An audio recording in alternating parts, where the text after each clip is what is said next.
رکاوٹیں ہیں اور ان رکاوٹوں کو دور کرنے کے لیے ہمیں کیا کرنا ہے؟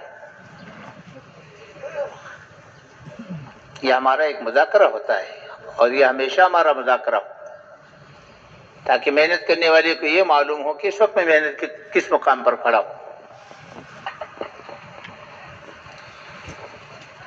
تو میرے محترم بھائیو دوستو بزرگو، محنت کا مقصد تو اللہ کا دین ہے۔ اللہ سبحانہ وتعالی نے اپنے دربار سے جو دین بھیجا ہے، جس پر اللہ سبحانہ وتعالی نے دنیا اور آخرت کی کامیابیوں کا وعدہ کیا ہے اور دنیا و آخرت کی تمام ناکامیوں سے حفاظت کا وعدہ فرمایا ہے، جس دین کی ہر انسان کو ضرورت ہے۔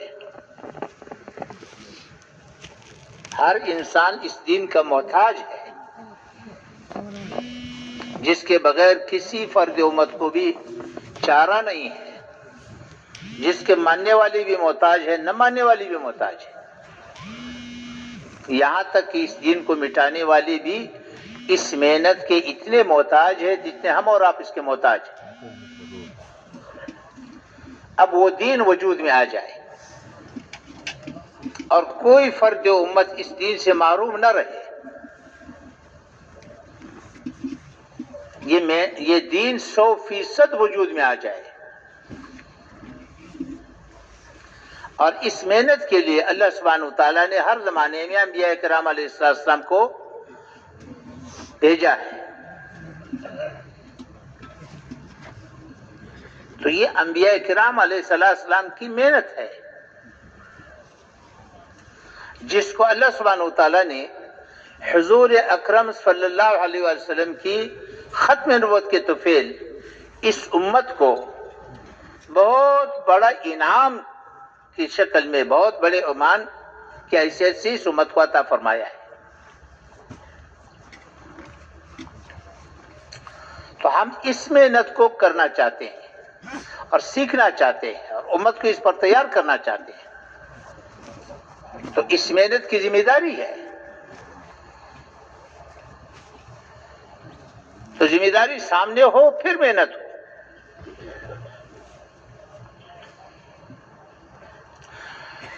میرے محترم بھائی دوستو بزرگو، اللہ سبحانہ وتعالی ہمارا خالق ہے اور اللہ ہی خالق ہے، ساری مخلوقات کا خالق ہے۔ ساری مخلوقات کو اللہ سبحانہ وتعالی نے اپنے قدرت سے بنایا ہے، اور ساری مخلوقات کو بنانے کے لیے اللہ سبحانہ وتعالی کو کچھ نہیں کرنا پڑا۔ اللہ سبحانہ وتعالی کے ارادے کا نام وجود ہے، ایک امر سے ساری مخلوقات کو وجود عطا فرمایا اور ایک امر سے ساری مخلوقات کو لپیٹ لے گا۔ تو اللہ سبحانہ وتعالی ہمارا خالق ہے، ساری مخلوقات کا خالق ہے، بہت بڑا خالق ہے، اور اللہ ہی خالق ہے، اور اللہ سبحانہ وتعالی صمد ہے۔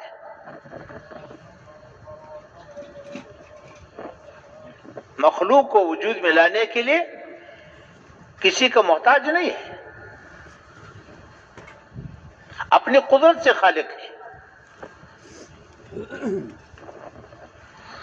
اور اللہ سبحانہ وتعالی مالک ہے، ساری مخلوقات کا مالک ہے، ساری مخلوقات پر اللہ سبحانہ وتعالی کا قبضہ ہے، ساری مخلوقات کو اللہ سبحانہ وتعالی نے جکڑا ہوا ہے، چھوٹے سے چھوٹے ذرے سے لے کر کے بڑی سے بڑی مخلوقات تک سب کو اللہ سبحانہ وتعالی نے جکڑا ہوا ہے، اور ہر مخلوق کے اندر صفات اللہ نے رکھی ہے، جب چاہے اس کی صفت کو بدل دے،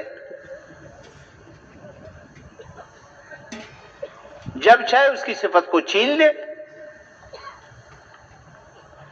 تو اللہ سبحانہ وتعالی جیسی چیزوں کا خالق ہے، ویسے ہی حالات کا خالق ہے۔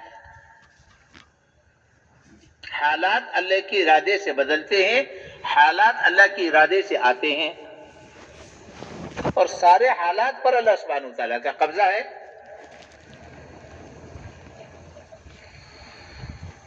اور اللہ سبحانہ وتعالیٰ ہمارا رب ہے، ساری مخلوقات کا رب ہے۔ اللہ سبحانہ وتعالیٰ ساری مخلوقات کا رب ہے۔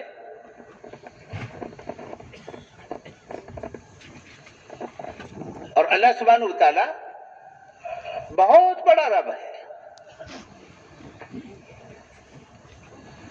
اور سمد ہے، کسی کا محتاج نہیں ہے۔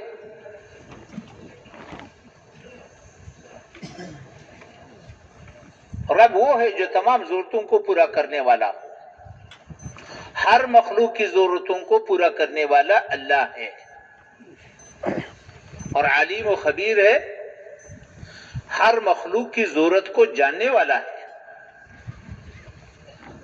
ہماری موجودہ ضرورتوں کو جاننے والا اللہ ہے، ہمارے آنے والی ضرورتوں کو بھی جاننے والا اللہ ہے، اور تمام ضرورتوں کو پورا کرنے والا اکیلا تنہا اللہ ہے۔ اللہ کا کوئی شریک نہیں ہے، اللہ کا کوئی مشیر نہیں ہے، اللہ سبحانہ وتعالیٰ کا کوئی وزیر نہیں ہے، اکیلا ہے، تنہا ہے۔ اور اللہ سبحانہ وتعالیٰ ساری مخلوقات کا رب ہے، ساری مخلوق اللہ کی محتاج ہے۔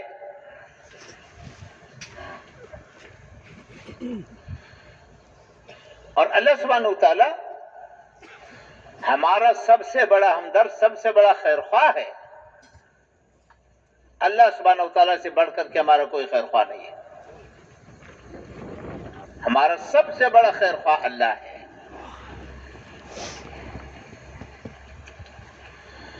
اس انسان کو اللہ سبحانہ وتعالیٰ نے پیدا فرمایا ہے، ساری مخلوقات میں ممتاز بنایا ہے۔ اس انسان کو اللہ سبحانہ وتعالیٰ نے اپنا خلیفہ بنایا ہے، اشرف المخلوقات بنایا ہے، عزت والا بنایا ہے۔ اللہ کی دربار میں سب سے زیادہ عزت اس انسان کا اللہ نے رکھا ہے، سب سے زیادہ معزز اور مکرم انسان ہے، اور مخلوقات کو اس کی خدمت پہ لگایا ہوا ہے۔ جتنی مخلوقات ہم اور آپ کو نظر آ رہی ہے اور بازیں نظر نہیں آ رہی ہے، اس کی خدمت میں لگے ہوئے۔ سورج ہے، چاند ہے، زمین ہے، پانی ہے، ہوائیں ہیں، پہاڑ ہے، حیوانات ہے، زمین کے اندر کی چیزیں ہیں، زمین کے اوپر کی چیزیں ہیں، ہوا، پانی، آگ، ساری مخلوق، یہاں تک کہ فرشتوں کو اس کی خدمت پہ لگایا ہوا ہے، مخدوم الخلائق ہے۔ اس انسان کو اللہ نے اپنا خلیفہ بنایا ہے، اور اس انسان کو اللہ سبحانہ وتعالیٰ نے اپنے لیے بنایا ہے۔ اس انسان کو اللہ سبحانہ وتعالیٰ کبھی ختم نہیں کرے گا، یہ ہمیشہ ہمیشہ اللہ سبحانہ وتعالیٰ کے پاس رہے گا۔ یہ انسان اللہ سبحانہ وتعالیٰ کا خلیفہ ہے، یہ انسان اللہ سبحانہ وتعالیٰ کا ہمنشین ہے، درباری ہے، اللہ سبحانہ وتعالیٰ کا معزز مہمان ہے، مکرم ہے، معزز ہے، مشرف ہے۔ اس کو سب سے زیادہ قریب رکھا ہے۔ تو میرے محترم بھائی دوستو بزرگو، چونکہ اللہ سبحانہ وتعالیٰ ہمیشہ کے لیے ہے، اس انسان کو ہمیشہ اپنے پاس رکھے گا۔ اس انسان کی زندگی کسی لمحے ختم نہیں ہوگی، اس کی زندگی کے مراحل ہیں۔ ماں کے پیٹ میں تھا، مختصر زندگی کی، ضرورتیں مختصر، دنیا میں آیا تو ضرورتیں بھی بڑھ گئی، زندگی بھی بڑھ گئی۔ پھر موت کا وقت آئے گا تو اس کی زندگی کا اگلا دروازہ کھل جائے گا۔ برزخ کی زندگی ہے بہت لمبی، وہاں کی ضرورتیں بہت زیادہ۔ پھر قیامت برپا ہوگا، ساری زمین آسمان کو اللہ پاک لپیٹ لے گا، اور پھر اس کے بعد حشر کا دن ہوگا، 50,000 سال کا ایک دن ہوگا، پھر پرسرات پر گزر کر کے یہ انسان اللہ سبحانہ وتعالیٰ کے دربار میں پہنچ جائے گا اور ہمیشہ کے لیے اللہ سبحانہ وتعالیٰ کا درباری رہے گا۔ تو اس انسان کو اللہ سبحانہ وتعالیٰ ختم نہیں کرے گا۔ اس انسان کے لیے اللہ سبحانہ وتعالیٰ نے ہمدردی خیرخواہی کی بنیاد پر اپنی دربار سے ایک مناسب، مبارک، انتہائی پاکیزہ زندگی گزارنے کا طریقہ بھیجا ہے، جس کا نام دین اسلام ہے، جس میں اس انسان کی دنیا اور آخرت کی ساری کامیابیاں رکھی ہیں۔ اور یہ دین اسلام اس انسان کی ضرورت ہے۔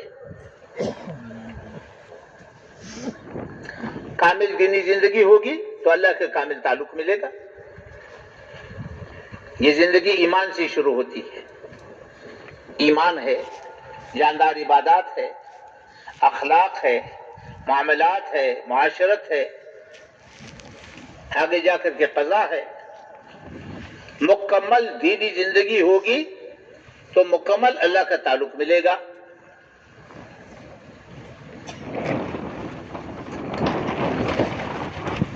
جس پر اللہ سبحانہ وتعالیٰ نے دنیا اور آخرت کی کامیابیاں رکھی ہے۔ دنیا کی زندگی جو اللہ نے عطا فرمائی ہے آخرت کو سمجھانے کے لیے اور آخرت کو بنانے کے لیے، آخرت کو سمجھانے کے لیے اور آخرت کو بنانے کے لیے۔ آخرت کو سمجھانے کے لیے اس لحاظ سے کہ دنیا کے جو حالات ہیں یہی حالات آخرت میں ہوں گے۔ یہاں چھوٹے پیمانے پر، وہاں بڑے پیمانے پر۔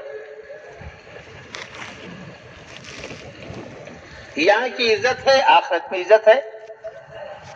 یہاں کی عزت تھوڑے پیمانے پر، وہاں کی عزت بڑے پیمانے پر۔ یہاں کی ضرورتیں چھوٹے پیمانے پر، وہاں کی ضرورتیں بڑے پیمانے پر۔ یہاں کی ذلت چھوٹے پیمانے پر، وہاں کی ذلت بڑے پیمانے پر۔ یہاں کا عذاب، وہاں کا عذاب، یہاں کی راحت و آرام، وہاں کی راحت و آرام۔ تو دنیا اس لیے پیدا فرمائی ہے کہ آخرت سمجھایا جائے، دنیا آخرت کے سمجھانے کے لیے اور آخرت کے بنانے کے لیے، کہ اس دنیا میں دینی زندگی گزار کر کے اللہ سبحانہ وتعالیٰ کو راضی کیا جائے تاکہ آخرت کے ہمیشہ ہمیشہ کی مصیبتوں سے حفاظت ہو۔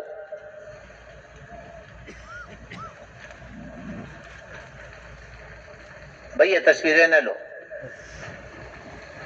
یہ بڑا پاکیزہ ماحول ہے، پاکیزہ ماحول کو گناہوں سے آلودہ نہ کرو۔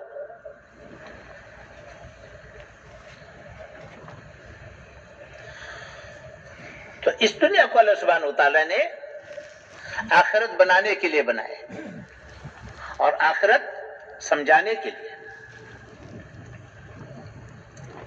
اس انسان کو اللہ سبحانہ وتعالیٰ نے اپنا خلیفہ بنایا۔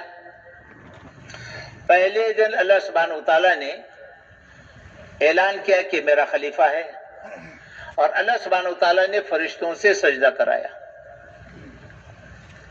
فرشتے اللہ کے نورانی مخلوق ہے جو نافرمانی نہیں کرتے، وہی کرتے ہیں جو اللہ سبحانہ وتعالیٰ بتاتے ہیں۔ فرشتوں کو اللہ سبحانہ وتعالیٰ نے مختلف امور پر مقرر کیے ہیں، جس میں تکوینی امور بھی ہے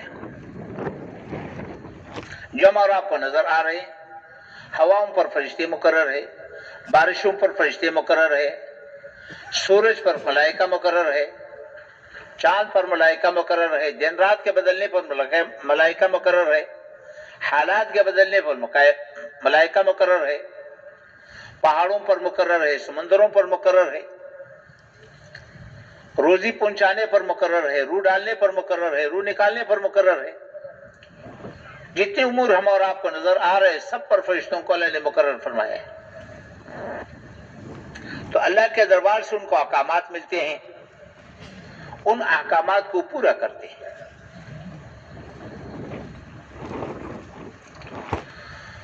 تو اس انسان کو اللہ سبحانہ وتعالیٰ نے پیدا فرمایا، تمام ملائکہ سے سجدہ کرایا،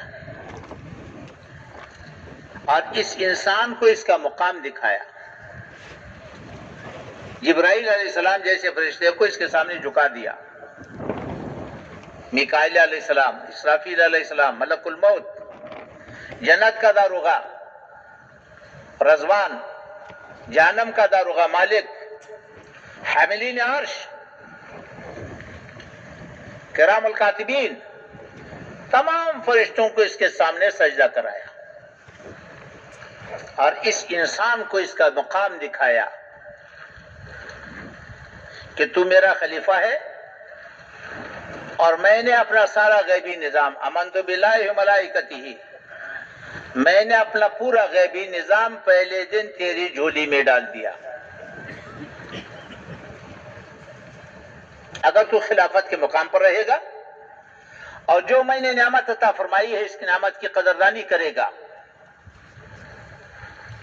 جو دین میں نے تمہاری دنیا اور آخرت کی کامیابی کے لیے مقرر کیا ہے اس کی پابندی کرے گا، تو میرا خلیفہ ہے، اور میں نے پہلے دن اپنی ساری کے ساری غیبی نظام تیری جھولی میں ڈال دیا۔ میرا پورا غیبی نظام تیرے ساتھ چلے گا، اور 7 زمین 7 آسمان تمہارا کچھ نہیں بگاڑ سکیں گے۔ یہ پہلے دن اس انسان کو سمجھا بھی دیا، دکھا بھی دیا کہ تو میرا خلیفہ ہے، اگر تو اس مقام پر رہے گا، اس کا قدردانی کرے گا، تو میں نے سارا پورا غیبی نظام تیری جھولی میں ڈال دیا۔ جہاں تو جائے گا میرا سارا نظام تیرے ساتھ چلے گا، سارا نظام تیرے ہاں مستقر ہوگا، اور 7 آسمان 7 زمین تمہارا کچھ نہیں بگاڑ سکیں گے۔ لیکن ایک بات عجیب بات ہے کہ اس انسان کو اللہ نے مختار بنایا، دین پر چلنے کا، مجبور محض نہیں بنایا، مختار کل بھی نہیں بنایا۔ انسان مختار کل بھی نہیں ہے، مجبور محض بھی نہیں ہے، دین پر چلنے کا اس کو اختیار دیا۔ دین پر چلنا چاہتے ہو تو میرا خلیفہ ہے، میں نے غیبی نظام پہلے دن تیری جھولی میں ڈال دیا۔ دین پر چلنا نہیں چاہتے ہو، تیرے گلے میں رسی نہیں ڈالوں گا۔ صاف اعلان کیا، جو چاہے دین کو اختیار کرے، اسلام کو اختیار کرے، جو چاہے کفر اختیار کرے، تمہارے گلے میں رسی ڈال کر کے نہیں چلاؤں گا، اختیار ہے تمہیں۔ البتہ اس کے ساتھ ایک اور بھی فیصلہ کر لیا، جو دین پر چلنا نہیں چاہے گا، اس نعمت کی ناقدری کرے گا، اس نعمت کو ٹھکرائے گا، جو ساری مخلوقات میں سب سے بڑی نعمت ہے، اللہ کے خزانے بھرے ہوئے نعمتوں سے، اور روزانہ اللہ کے نعمتوں کی بارش ہو رہی ہے ہر انسان پر، نعمتوں کی بارش ہو رہی ہے، لیکن سب سے بڑی نعمت یہ دین ہے، خلافت ہے، اور خلافت کی زندگی ہے۔ اس سے بڑھ کر کے کوئی بڑی نعمت نہیں ہے۔ اب جو اس نعمت کی قدردانی کرے گا تو اللہ کا خلیفہ ہے، اللہ کا غیبی نظام ساتھ ہے۔ اگر ناقدری کرے گا تو اللہ کو کوئی پرواہ نہیں۔ البتہ ایسے انسان کا نام پھر اللہ سبحانہ کے دربار میں انسانیت کی فہرست میں سے نکال لیا جاتا ہے۔ اللہ کا معاملہ انسان کے ساتھ ہے، حیوانوں کے ساتھ نہیں ہے۔ اور اللہ کے دربار میں یہ حیوان ہے، بلکہ حیوان سے بدتر ہے۔ یہ خاشاک ہے، خاشاک جلانے کے لیے پیدا کیے گئے ہیں۔ پھر یہ چونکہ نافرمان نہیں ہے، صرف نافرمان نہیں ہے، یہ باغی ہے، سب سے بڑا ناقدرہ ہے، سب سے بڑی نعمت کو اس نے ٹھکرایا نہیں، اس نے نعمت کی ناقدری نہیں کی، اس نے نعمت کی توہین کی ہے اور منعم کی توہین کی ہے۔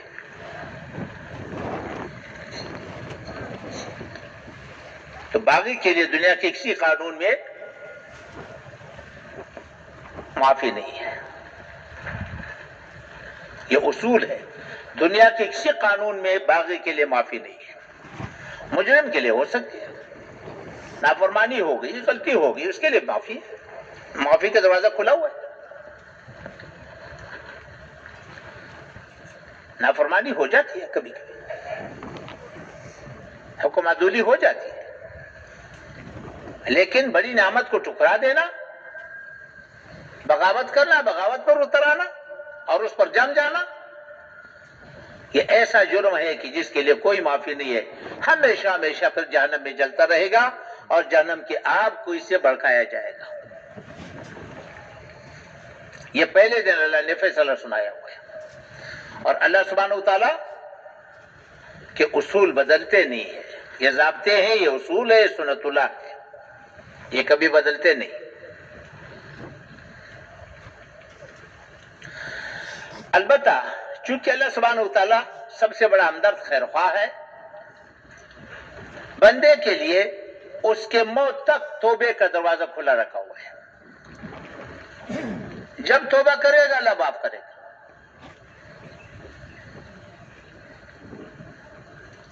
چاہے وہ گناہ سے توبہ کرے، چاہے وہ کفر سے توبہ کرے، اللہ نے دروازہ کھلا رکھا ہوا ہے اس کے موت تک.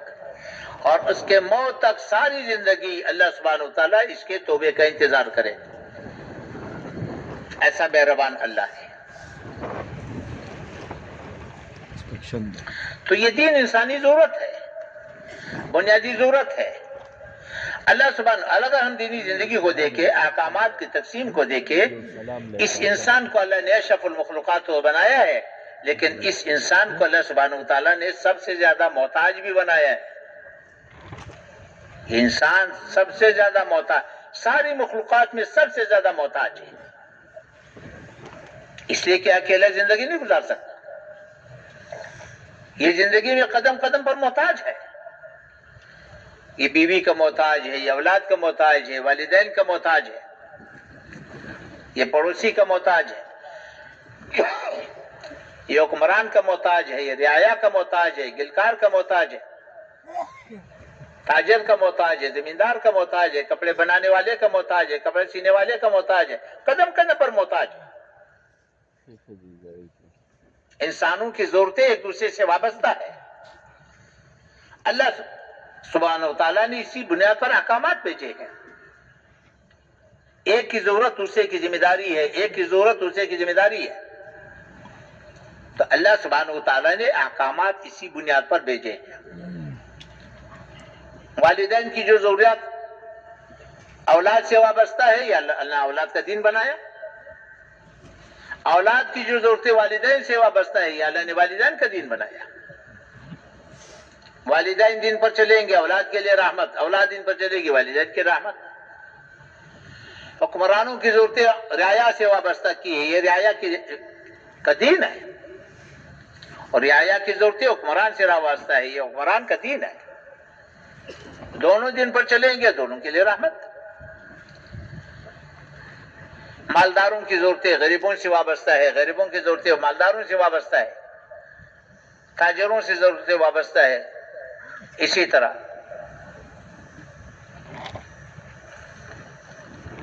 جتنی بھی ہماری ضرورتیں ہیں ایک دوسرے کے ساتھ وابستہ ہیں. تو اللہ سبحانہ وتعالیٰ نے احکامات کی تقسیم اسی طرح فرمائی ہے کہ ایک کی ضرورت دوسرے کی ذمہ داری، ایک کی ضرورت دوسرے کی ذمہ داری، اسی کو دین بنائے.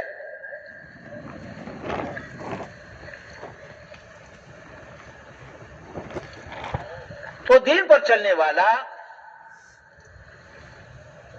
دین پر چلنا انسانی ضرورت ہے، اور دین پر چلنے والا اللہ کو دیکھے گا اور محمد رسول اللہ صلی اللہ علیہ وسلم کو دیکھے گا، آخرت کو دیکھے گا، اور انسانی ہمدردی کی بنیاد پر چلے گا. دین ہمدردی کی بنیاد پر دیا گیا ہے،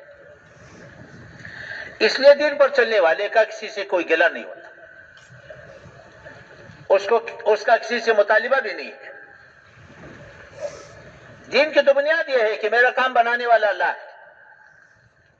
لا الہ الا اللہ، میرا کام صرف اور صرف اللہ بنائے گا. اللہ میرا الہ ہے، اس لیے کہ مشکل کشا وہی ہے.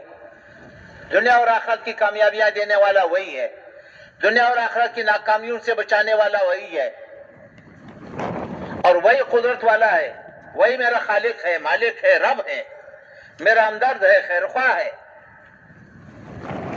سارے کام وہی بنائے گا، ساری مخلوقات اس کے قبضے میں ہے، تو میں تو اللہ کو سامنے رکھ کر کے چلوں گا، میں اللہ کو راضی کروں گا، اللہ کو سامنے رکھ کر کے چلوں گا، وہی میرا کام بنائے گا۔ مخلوق سے میرا کوئی مطالبہ نہیں ہے، کوئی ضرورت میری مخلوق سے وابستہ بھی نہیں ہے، یہ بنیاد ہے، اور اصل تو آخرت ہے، میں تو آخرت کا مسافر ہوں۔ تو اس لیے دین پر چلنے والے کا دنیا میں کسی سے کوئی مطالبہ نہیں ہے، اور کسی سے توقع بھی نہیں ہے، کسی سے امید بھی نہیں ہے، اس لیے وہ کسی سے گلہ بھی نہیں کرے گا، مطالبہ بھی نہیں کرے گا، اللہ کو سامنے رکھ کر کے چلے گا، محمد رسول اللہ صلی اللہ علیہ وسلم کو سامنے رکھ کر چلے گا، آخرت کو سامنے رکھ کر چلے گا، یہ دین کی بنیاد ہے۔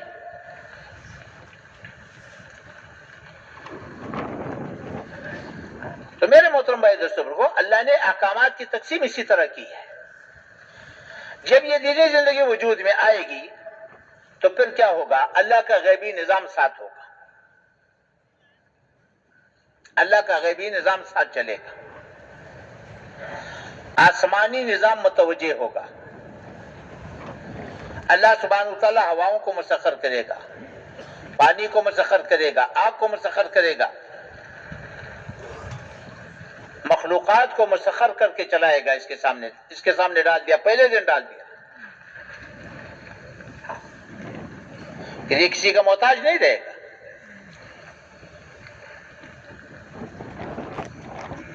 سات زمین سات آسمان اس کا کچھ بگاڑ نہیں سکیں گے، کیونکہ اللہ کا بندہ ہے، اللہ کو سامنے رکھ کر کے چل رہا ہے، آخرت کو سامنے رکھ کر کے چل رہا ہے۔ جب دینی زندگی وجود میں آتی ہے تو پھر آسمانی نظام ساتھ چلے گا، اللہ سبحانہ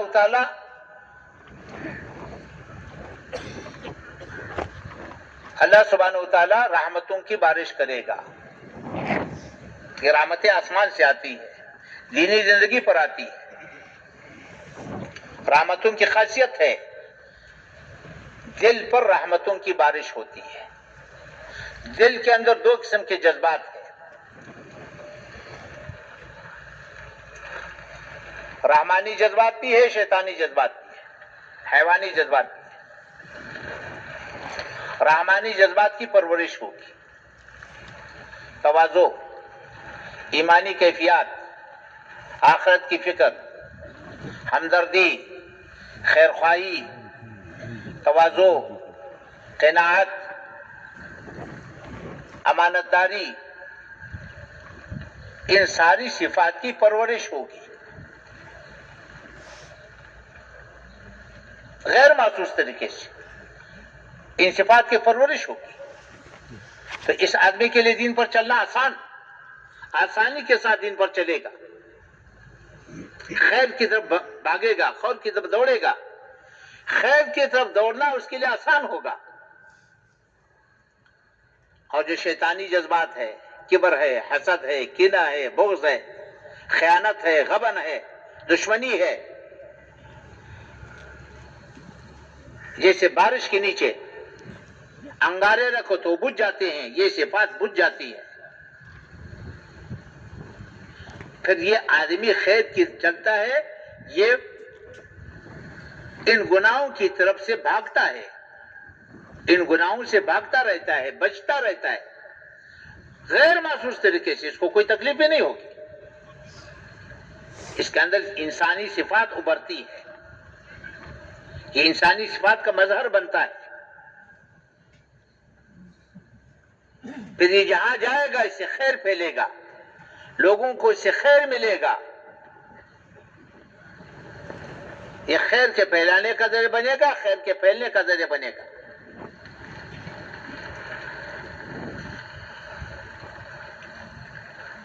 اور محبتوں کی بارش ہوگی، محبت آسمانی چیز ہے، اللہ جل شانہ محبتوں کی بارش کرے گا،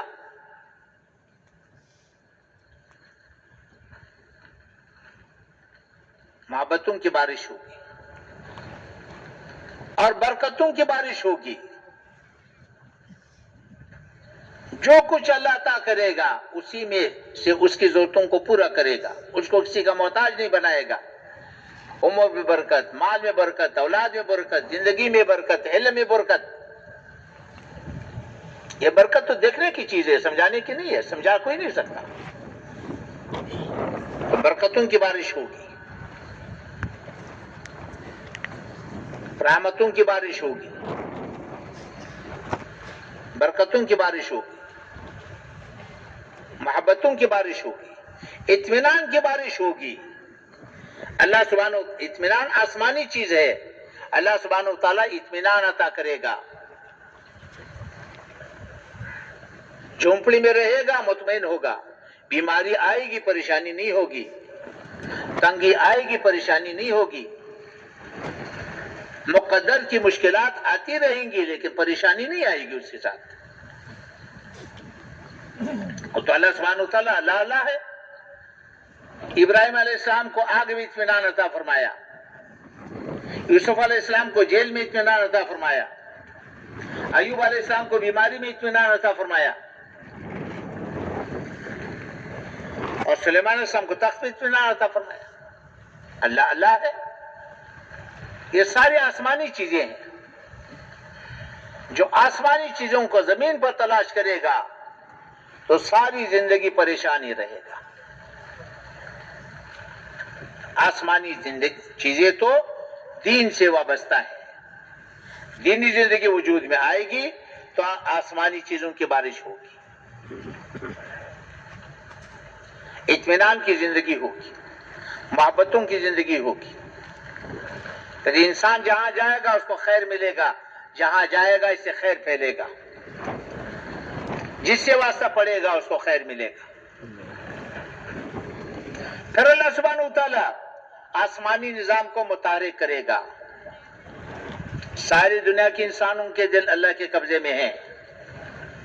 اللہ سبحانہ وتعالیٰ حکمرانوں کو ہمدرد بنائے گا، خیر خواہ بنائے گا. ہاں، تو حکمران خیر خواہ ہوں گے، ہمدرد ہوں گے، عادل ہوں گے. حکمرانوں کے دلوں کو اللہ بدل دے گا. تو اللہ سبحانہ وتعالیٰ مالداروں کو سخی بنائے گا، غریبوں کو غیور بنا دے گا، حکمرانوں کو ہمدرد خیر خواہ بنائے گا، رعایا کو تابعدار بنائے گا. تو پھر یہ زندگی وجود میں آئے گی. اور اللہ نے دکھایا یہ خیالی باتیں نہیں ہے. زمین آسمان نے دیکھ لیا، صدیوں دیکھ لیا. یہ نہیں کہ ایک دفعہ دکھایا. جب دینی زندگی وجود میں آتی ہے یہ ساری چیزیں وجود میں آ جاتی ہیں. حکمرانوں کو ہمدرد بنا دے گا، خیر خواہ بنا دے گا.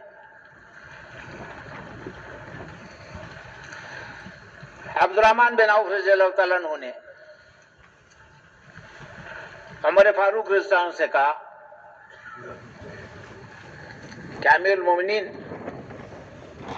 آپ ذرا نرمی فرمائے، آپ کے خوف سے گھروں کے اندر کنواری لڑکیاں گھبراتی ہے.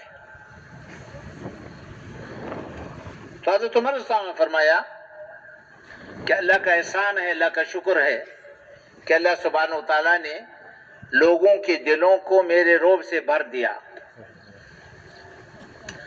اور میرے دل کو ان کی محبت سے بھر دیا. اگلا جملہ فرمایا کہ عبد الرحمن یاد رکھو، اگر لوگوں کو پتہ چلا کہ میرے دل میں ان کے لیے کتنی محبت ہے، اگر لوگوں کو پتہ چل گیا کہ میرے دل میں ان کے لیے کتنی محبت ہے، میرے بدن کے کپڑوں کا ایک تار بھی میرے وجود پر نہیں چھوڑیں گے.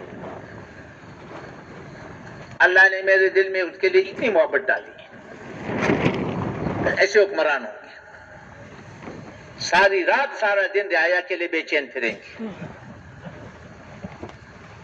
ان کے خیر خواہی کے لیے بے چین ہوں گے، ان کی ہمدردی کے لیے بے چین ہوں گے. یہ ایک نہیں تھا، سب کے حالات ایسے تھے. ایک حکمران کو بلایا. جب وہ آیا 1500 کلومیٹر کا سفر پیدل کر کے آیا. کہ تمہارے اوپر سواری نہیں تھی؟ کہ نہیں، سواری کوئی نہیں. کہ کیوں؟ کہ میرے اپنی تھی نہیں، کسی سے مانگی نہیں. ایک جملہ زبان سے نکلا. تو برے لوگ ہیں جنہوں نے اپنے حکمران کو، اپنے امیر کو سواری بھی نہیں دی. فوراً عرض کیا امیر المومنین یہ غیبت ہے، اللہ نے غیبت سے منع کیا ہے. میں صبح اس کو نماز پر چھوڑ کر کے آیا ہوں. اب کیسے کہتے ہیں برے لوگ؟ امیر المومنین کو فرما رہے، کہہ رہے ہیں. تو فرمایا کہ مال کا کیا ہوا، کیا لے کر کے آئے؟ اس نے کہا کچھ لے کر کے نہیں آئے. یہ میرا ایک نیزہ ہے، میرا توشدان ہے، ایک میرا پہلا ہے، اور کچھ لے کر کے نہیں آئے، پیدل آیا ہوں. مال کا کیا ہوا؟ کہ مال وہیں تقسیم کیا. واپس نہیں جاؤں گا. میں پچھلے 2 سال کا حساب نہیں دے سکتا. گھر کی طرف چل دیا. کار مدینے سے باہر تھا. یہ میں صرف ایک کا واقعہ سنا رہا ہوں، ایسے سارے کے سارے ایسے تھے. اتنے واقعات ہیں کہ سیرت بری ہوئی ہے ان کے واقعات سے. ایک سے ایک کے واقعات ایسے ہی ہیں. تو امیر المومنین نے ایک آدمی کو تھیلا دیا اور ساتھ بھیجا کہ جا کر کے وہاں پر اس کے حالات دے کر کے آؤ. اگر واقعی یہ حالات ہو تھیلا دے کر کے آؤ. مختصر عرض کرتا ہوں. جب وہ گیا وہاں جا کر کے دیکھا، 3 دن اس کے ساتھ گزارے تو اس کے پاس تو کچھ نہیں تھا. 3 دن اس کا مہمان رہا. 3 دن کے بعد اس نے کہا کہ بھائی مہمان کا حق 3 دن ہوتا ہے، اس کے بعد ہمیں مزید مشقت میں نہ ڈالو. تھیلا پیش کیا کہ کس نے دیا؟ کہ امیر المومنین نے دیا. آپ کے لیے دیا. وہیں پر کھول کر کے سارا وہیں تقسیم کر دیا، تھیلا پھینک دیا. اور گھر کے اندر حال یہ تھا کہ مہمان کو کھلانے کے لیے تھا، بلکہ اس کے پاس کچھ نہیں تھا. یہ زندگی تھی. پھر بلایا، بیت المال بھیجا. بیت المال جا کر کے دیکھا کہ ان میں سے کوئی چیز میری ضرورت کی نہیں ہے، مجھے ان میں سے کوئی چیز نہیں چاہیے.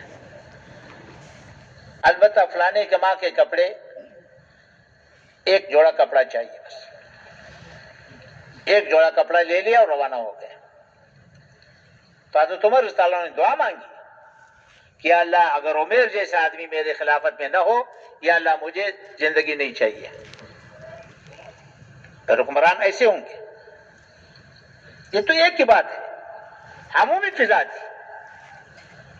لوگ مال لے کر کے آتے تھے، بازاروں میں پھرتے تھے، لینے والا کوئی نہیں تھا. معاویہ رضی اللہ عنہ کے زمانے میں ایسے ہی حال. امن کا یہ حال تھا. معاویہ رضی اللہ عنہ کے زمانے میں ایک حکمران نے گھنٹے کی آواز سنی.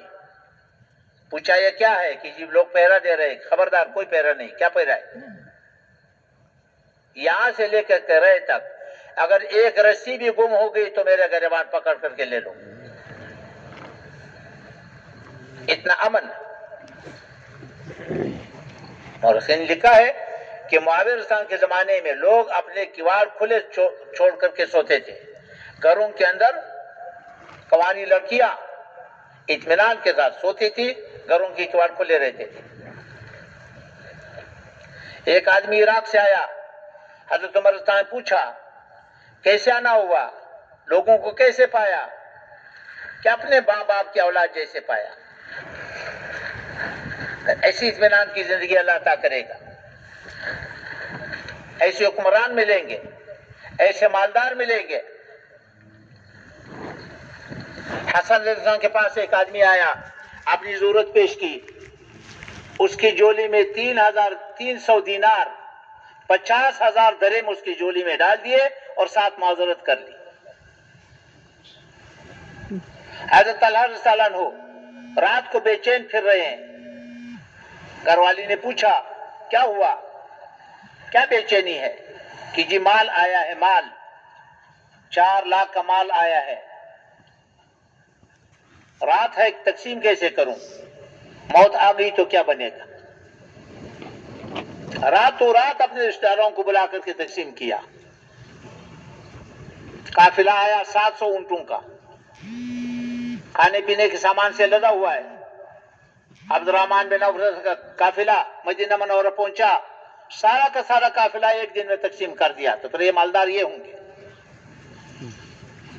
عمومی فضا تھی۔ میں اس لیے عرض کر رہا ہوں کہ جب دینی زندگی وجود میں آتی ہے تو آسمانی نظام ساتھ چلے گا، حکمرانوں کو ہمدرد بنائے گا، خیر خواہ بنائے گا، رعایا کو تابعدار بنائے گا، مالداروں کو سخی بنائے گا، غریبوں کو غیور بنائے گا، 3 دن کا فاقہ برداشت کریں گے، کسی کے مال کی طرف دیکھیں گے نہیں۔ یہ آسمانی نظام چلے گا، اطمینان کی زندگی ملے گی،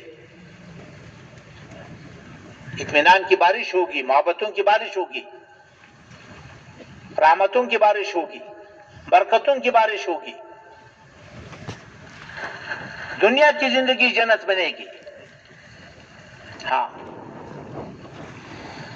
اور میرے محترم بھائیو دوستو، اگر دینی زندگی نہ رہی تو دنیا جہنم بنے گی۔ دنیا تو سب ایک دوسرے سے بیزار ہوں گے، جہنم کی وہ زندگی وجود میں آئے گی۔ حکمرانوں کو ظالم بنا دے گا، حریص بنا دے گا، رعایا کو سرکش بنا دے گا، مالداروں کو بخیل بنا دے گا، غریبوں کو نافرمان بنا دے گا، تو جہنم کے جذبے وجود میں آئیں گے۔ جہنمی ایک دوسرے پر لعنت کرتے ہیں، ایک دوسرے سے بیزار ہوتے ہیں، ایک دوسرے پر الزام لگاتے ہیں، ایک دوسرے کو اذیت کا ذریعہ بنتے ہیں۔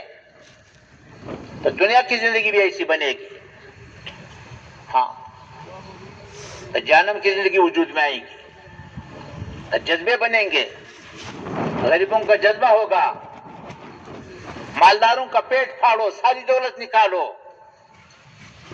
مالداروں کا جذبہ ہوگا، غریبوں کا خون چوس لو، کتوں کی لڑائیوں پر لگاؤ، مگر غریب کو نوالا مت دو، بڑی بڑی عمارتوں پر لگاؤ، بڑی بڑی شادیوں پر لگاؤ، فضول خرچوں پر لگاؤ، عیاشیوں پر لگاؤ، غریب کو نوالا مت دو، جذبے بنیں گے۔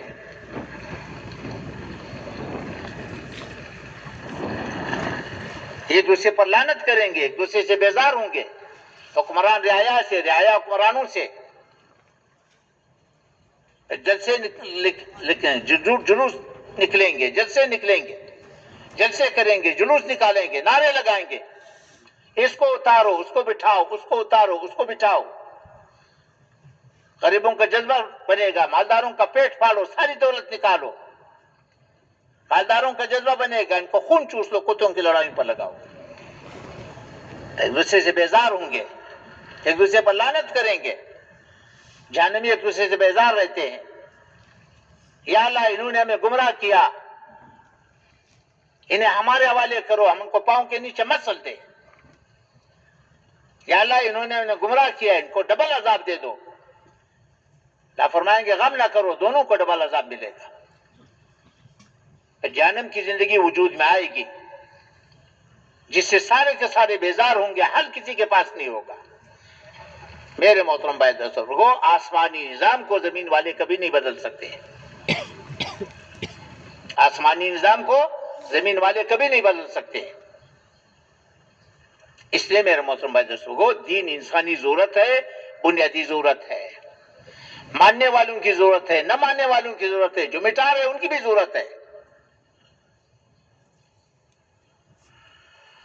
اور موت پر تو آخرت کا دروازہ کھل جائے گا۔ قبر کی روشنی تو اس کو ملے گی جو دین پر چلے، قبر کی تنگی سے تو وہ بچے گا جو دین پر چلے، حوض کوثر کا پانی تو دین والے کو ملے گا، عرش کا سایہ تو دین والے کو ملے گا، عمل نامہ دائیں ہاتھ تو دین والے کو ملے گا، پولیس رات پر تو وہ گزرے گا جو دینی زندگی گزار کے آئے، اللہ کا درباری تو وہ بنے گا جو دین کی زندگی گزار کر کے آئے، ہمیشہ کی جنت تو دین والے کو ملے گی، ہمیشہ کی جہنم سے تو دین والا بچے گا، بیوی رہ جائے گی، بچے رہ جائے گے، پلازا رہ جائے گا، ڈگری رہ جائے گی، عہدہ رہ جائے گا، جو کچھ ہم نے یہاں کمایا یہاں کا تو سب کچھ یہی رہ جائے گا۔ تو میرے محترم بھائی دوستو، ہم کیا چاہتے ہیں؟ ہم دین چاہتے ہیں۔ دین انسانی ضرورت ہے، بنیادی ضرورت ہے، ماننے والوں کی بھی، نہ ماننے والوں کی بھی۔ اس لیے ہمارے محنت کا جو محور ہے، ہماری محنت کا جو مقصد ہے، وہ اللہ کا دین ہے۔ ہم اللہ کا دین چاہتے ہیں، اس لیے محنت ہے اور اس کے محتاج ہے۔ اگلی گزارش، اللہ نے دنیا کو دارالاسباب بنایا ہے۔ اسباب کے ہمیشہ دو مرحلے ہیں۔ پہلا مرحلہ اللہ نے بندے کے ذمہ رکھا ہے، بندے کو اسباب اختیار کرنے کا مختار بنایا ہے۔ دوسرا مرحلہ اللہ نے اپنے پاس رکھا ہے، نتیجہ اللہ نے اپنے پاس رکھا ہے۔ مختار کل اللہ ہے، نتیجہ اللہ دے گا۔ کاشت بندے کے ذمہ ہے اور فصل اللہ دے گا۔ بیج ڈالنے کے بعد، زمین بنانے کے بعد انسان بے بس ہے، کچھ نہیں کر سکتا، باقی فصل اللہ دے گا۔ شادی بندے کے ذمہ ہے، اولاد اللہ دے گا، نرینہ دے یا زنانہ دے، دونوں دے یا ایک بھی نہ دے، کالا دے یا گورا دے، مرد دے یا عورت دے، یہ اللہ کے قبضے میں ہے۔ مگر شادی اس کے ذمہ ہے، کاشت اس کے ذمہ ہے، یہ مرحلہ پہلے ہے۔ دنیا کو دارالاسباب بنایا ہے، نبی کی محنت کو دین کے وجود کا سبب بنایا ہے۔ پہلے نبی کی محنت وجود میں آئے گی، پھر دین وجود میں آئے گا، یہ اللہ نے نظام بنایا ہے۔ اس لیے اللہ سبحانہ وتعالیٰ نے سب سے پہلا انسان نبی بنایا۔ ہر زمانے میں دین وجود میں آیا ہے، نبی کی محنت سے وجود میں آیا ہے، اور قیامت تک دین وجود میں آئے گا، نبی کی محنت سے وجود میں آئے گا۔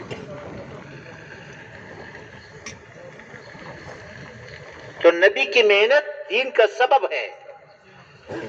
نبی کی محنت ہوگی تو دینی زندگی وجود میں آئے گی، اگر نبی کی محنت نہیں ہوگی تو دینی زندگی خود بخود مٹے گی، دینی زندگی خود بخود ختم ہوگی۔ حضور اقدس صلی اللہ علیہ وسلم کو اللہ نے خاتم الانبیاء بنایا۔ حضور صلی اللہ علیہ وسلم کو اللہ نے خاتم الانبیاء بنایا۔ انسانیت میں سب سے اونچا مقام نبی کا ہے۔ کوئی آدمی محنت کر کے نبی نہیں بن سکتا، عبادت کر کے نبی نہیں بن سکتا، قربانیاں کر کے نبی نہیں بن سکتا، دعائیں مانگ کر کے نبی نہیں بن سکتا، مجاہدے کر کے نبی نہیں بن سکتا۔ نبی کا انتخاب ہوتا ہے، اللہ نبی کا انتخاب کرتا ہے، جس کو چاہے بننے بھی بنا دے۔ تو جیسے نبی کا انتخاب ہوتا ہے، اس امت کا بھی اللہ نے انتخاب کیا۔ حضور اکرم صلی اللہ علیہ وسلم کو اللہ نے خاتم الانبیاء بنایا۔ سارے انبیاء کرام میں سب سے اونچا مقام خاتم الانبیاء صلی اللہ علیہ وسلم کا ہے، اور خاتم الانبیاء ایک ہے، ساری مخلوقات میں ایک ہے، اکیلا ہے۔ ساری مخلوقات میں خاتم الانبیاء ایک ہے۔ انبیاء کرام تو بہت سارے آئے ہیں، لیکن خاتم الانبیاء صلی اللہ علیہ وسلم ایک ہے، سب سے اونچا مقام۔ امام الانبیاء بنایا، خاتم الانبیاء بنایا، انسانیت میں سب سے اونچا مقام عطا فرمایا۔ اللہ کا سب سے زیادہ قرب خاتم الانبیاء صلی اللہ علیہ وسلم کو حاصل ہے۔ اس لیے تمام انبیاء کرام علیہ السلام کا امام بھی بنایا، تمام انبیاء کرام کو تعارف بھی کرایا، اور تمام انبیاء کرام علیہ السلام سے اللہ سبحانہ وتعالیٰ نے نبی علیہ السلام کے بارے میں وعدہ لیا، ہر نبی سے وعدہ لیا کہ جب خاتم الانبیاء صلی اللہ علیہ وسلم اگر تیرے زمانے میں آیا تو تو نے اس کا اتباع کرنا ہے، پھر تمہارے نبوت پر چلنے سے تمہیں نجات نہیں ملے گی، اس کا اتباع کرنا۔ اس لیے تو صاف فرمایا کہ موسیٰ علیہ السلام اصلی تورات لے کر کے آئے گا بھی تو محمد علیہ السلام کے بغیر، محمد علیہ السلام کی اتباع کے بغیر اس کو نجات نہیں ملے گی، صاف فرما دیا۔ تو میرے محترم بھائی دوستوں، نبی علیہ السلام کے بعد کوئی نبی نہیں آئے گا، یہ بہت بڑا اعزاز ہے ختم نبوت۔ تو خاتم الانبیاء کے بعد کوئی نبی نہیں۔ اب وہ محنت اللہ نے اس امت کو عطا فرمائی ہے جو سب سے بڑا انعام ہے، تو سب سے پہلے اس محنت کی ذمہ داری ہے ختم نبوت، نبی علیہ السلام کے بعد کوئی نبی نہیں آئے گا. جو نبی علیہ السلام کے بعد کسی کی نبوت کا اقرار کرے گا پکا بے ایمان ہے. جو نبوت کا دعویٰ کرے گا وہ بھی بے ایمان، جو اس کی نبوت کی تائید کرے گا وہ بھی پکا بے ایمان. اب یہ ذمہ داری ہے، پہلے اس ذمہ داری کو سمجھنے کی ضرورت ہے، ہر فرد امت کے لیے ضروری ہے. یہ اعزاز بھی ہے، یہ ذمہ داری بھی ہے. خاتم الانبیاء صلی اللہ علیہ وسلم کا امتی بننا بہت بڑا اعزاز ہے. یہ ذمہ داری بھی ہے، نعمت بھی ہے، ذمہ داری بھی ہے. سب سے بڑا کام بڑے آدمی کو دیا جاتا ہے، اور بڑے آدمی کو بڑا کام دیا جاتا ہے. نبی سب سے اونچا، سب سے بڑا آدمی، اس کا کام سب سے بڑا. ہم نے اللہ جل شانہ کے ساتھ دو وعدے کیے ہیں، معاہدے ہیں، وعدے ہیں. پہلا وعدہ کلمے میں ہے، لا الہ الا اللہ محمد رسول اللہ. کیا وعدہ کیا ہے کہ اللہ تیرے مان کے چلوں گا اور تیرے نبی صلی اللہ علیہ وسلم کے طریقے پر مان کے چلوں گا. یہ وعدہ ہے، اور اس کی پوچھ ہوگی. اللہ سبحانہ وتعالی ہمارے عمل کو پیش کرے گا، ہر عمل کو نبی علیہ السلام کے طریقے کے ساتھ موازنہ کرے گا. چھوٹا عمل ہے یا بڑا عمل ہے، جو اس کے مطابق ہوگا اس کا انعام ملے گا، جو اس کے خلاف ہوگا اس کی سزا مقرر ہے. پھر اللہ بادشاہ ہے، سزا دے یا نہ دے، یہ ضابطہ ہے. اسی طرح نبی علیہ السلام کو خاتم الانبیاء مان کر کے ذمہ داری ہے، اور اس ذمہ داری کا سب سے پہلے سمجھنا ضروری ہے. یہ وعدہ ہے بندے اور اللہ کے ساتھ. کیا وعدہ ہے؟ دیکھو، اللہ سبحانہ وتعالی نے انسانوں کو دین کا محتاج بنایا. تمام انسانوں کو دین کا محتاج بنایا. دنیا اور آخرت کی کامیابی موقوف کر دی دین پر. دین کو موقوف کر دیا نبی کی محنت پر. نبوت کے دروازے کو بند کر دیا. ساری دنیا کے انسانوں کو دین کا محتاج بنایا. دین کو موقوف کر دیا نبی کی محنت پر. نبوت کے دروازے کو بند کر دیا. اب یہ محنت کس کے ذمہ ہے؟ یہ سمجھنے کی چیز ہے.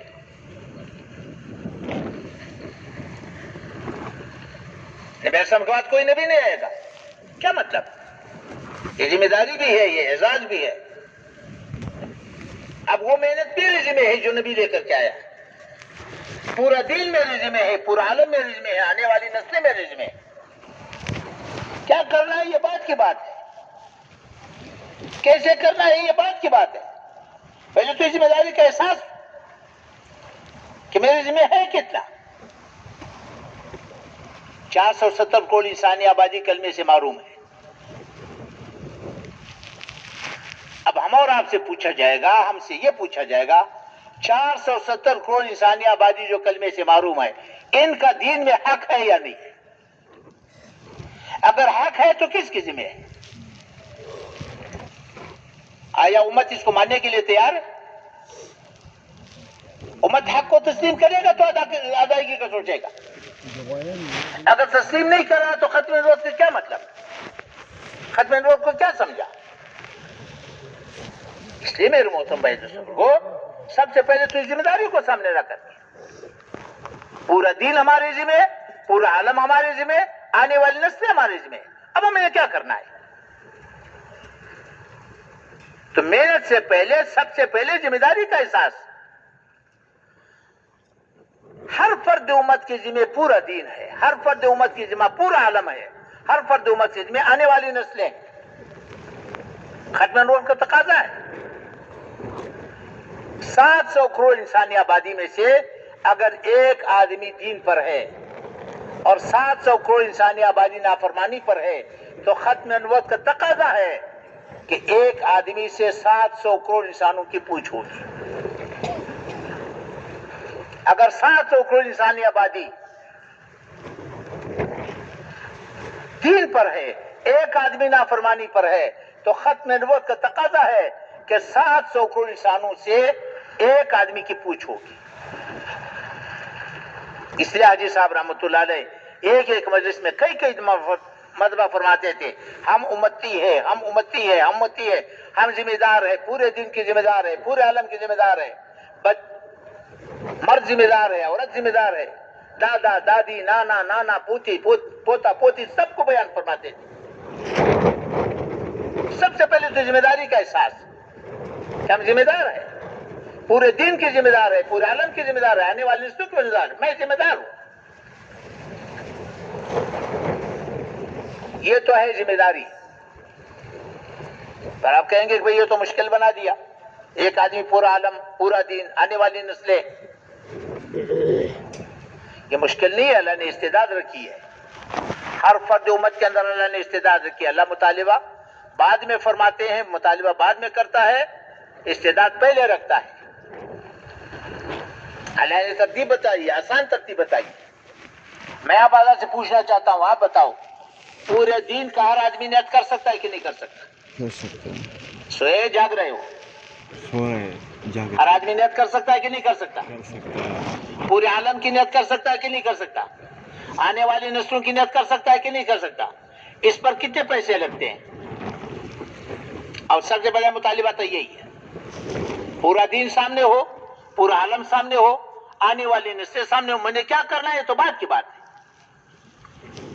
ہر آدمی کر سکتا ہے۔ پھر اس کے بعد تدبیر بتائیے، آسان تدبیر بتائیے۔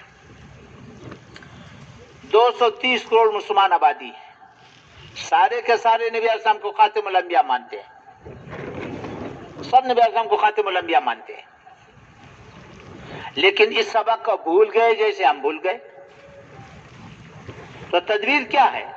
ایک ایک مسلمان کو ملو، اس کو یہ ذمہ داری سمجھاؤ اور متعدی انداز سے محنت کرو، اس کو سمجھا کر کے اس کو اگلے کے پاس بھیجو، اگلے کو اگلے کے پاس بھیجو، تو اس طرح یہ محنت پھیلتا رہے گا۔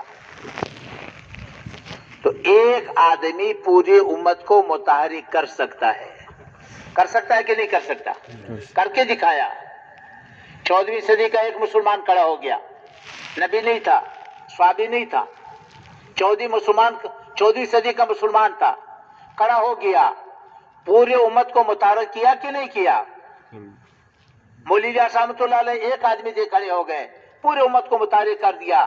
یہ استعداد اللہ نے ہر امتی کے اندر رکھا ہے۔ اس لیے میں عرض کر رہا ہوں کہ اللہ سبحانہ وتعالیٰ پہلے استعداد دیتا ہے پھر مطالبہ کرتا ہے۔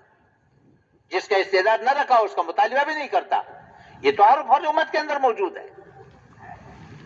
اس وقت ہمارا مسئلہ یہ ہے کہ میں نے پہلے عرض کیا کہ ذمہ داری کا احساس پہلے ہے، پہلے ذمہ داری کا احساس ہے، پھر اس کے بعد کیا کرنا ہے یہ بات کی بات ہے۔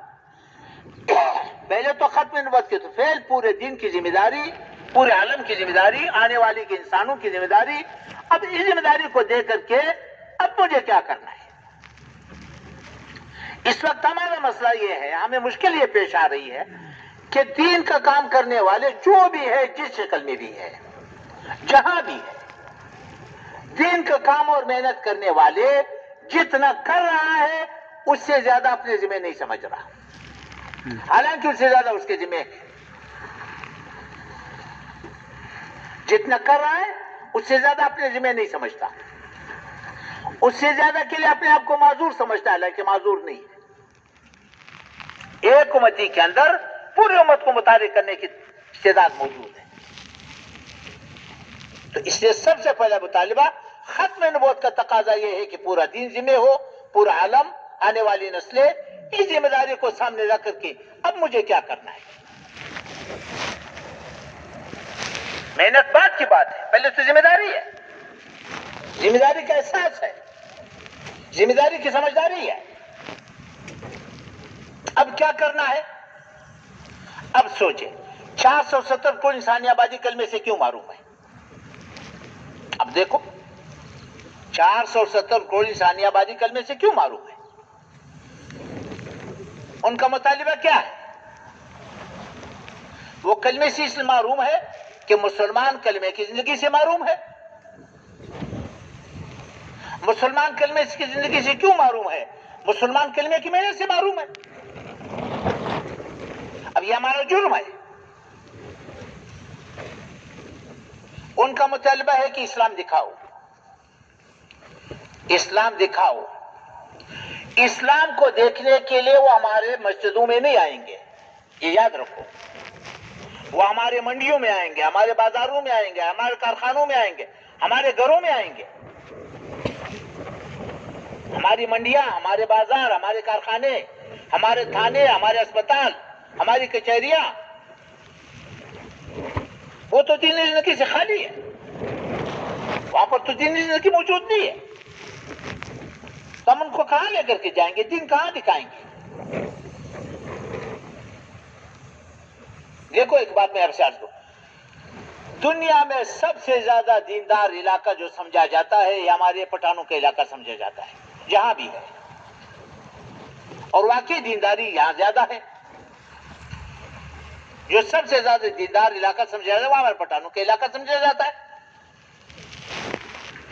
میں آپ آگے سے پوچھتا ہوں، ہمارے بازاروں میں دین ہے؟ ہمارے کارخانوں میں دین ہے؟ ہمارے تھانوں میں دین ہے؟ ہمارے اسپتالوں میں ہے؟ وہ تو ساری کفری بنیادوں پر چل رہی ہے۔ تو اسلام دکھاؤ تو کہاں دکھاؤ؟ وہ تو کہتے ہیں اسلام دکھاؤ۔ وہ اسلام تو ہمارے پاس ہے ہی نہیں جو ہم دکھانے کے لیے۔ ہمیں یہ خوش فہمی ہے کہ اسلام محفوظ ہے، محفوظ تو ہے، لیکن محفوظ الماریوں میں ہے یا زندگیوں میں ہے؟ بازار کا دین تو الماری میں بند ہے، کارخانے کے دین تو الماری میں بند ہے، زراعت کا دین تو الماری میں بند ہے، وہ تو الماری میں بند ہے۔ اقامت دین کس کو کہتے ہیں؟ جو دین مٹا ہوا ہے اس کو وجود ملے، یہ اقامت دین ہے۔ یہ اقامت دین کی محنت ہے۔ الماری کا دین بازار میں آ جائے۔ ہمیں یہ خوش فہمی ہے کہ دین تو محفوظ ہے، محفوظ تو ہے لیکن کہاں پر محفوظ ہے؟ اس لیے میرے محترم بھائی کو کفار کلمے سے کیوں معروم ہے؟ مسلمان کلمے کی زندگی سے معروم ہے۔ کلمے کی زندگی ہوگی تو پہلے کی، کلمے کی زندگی تو ہمارے پاس نہیں رہی۔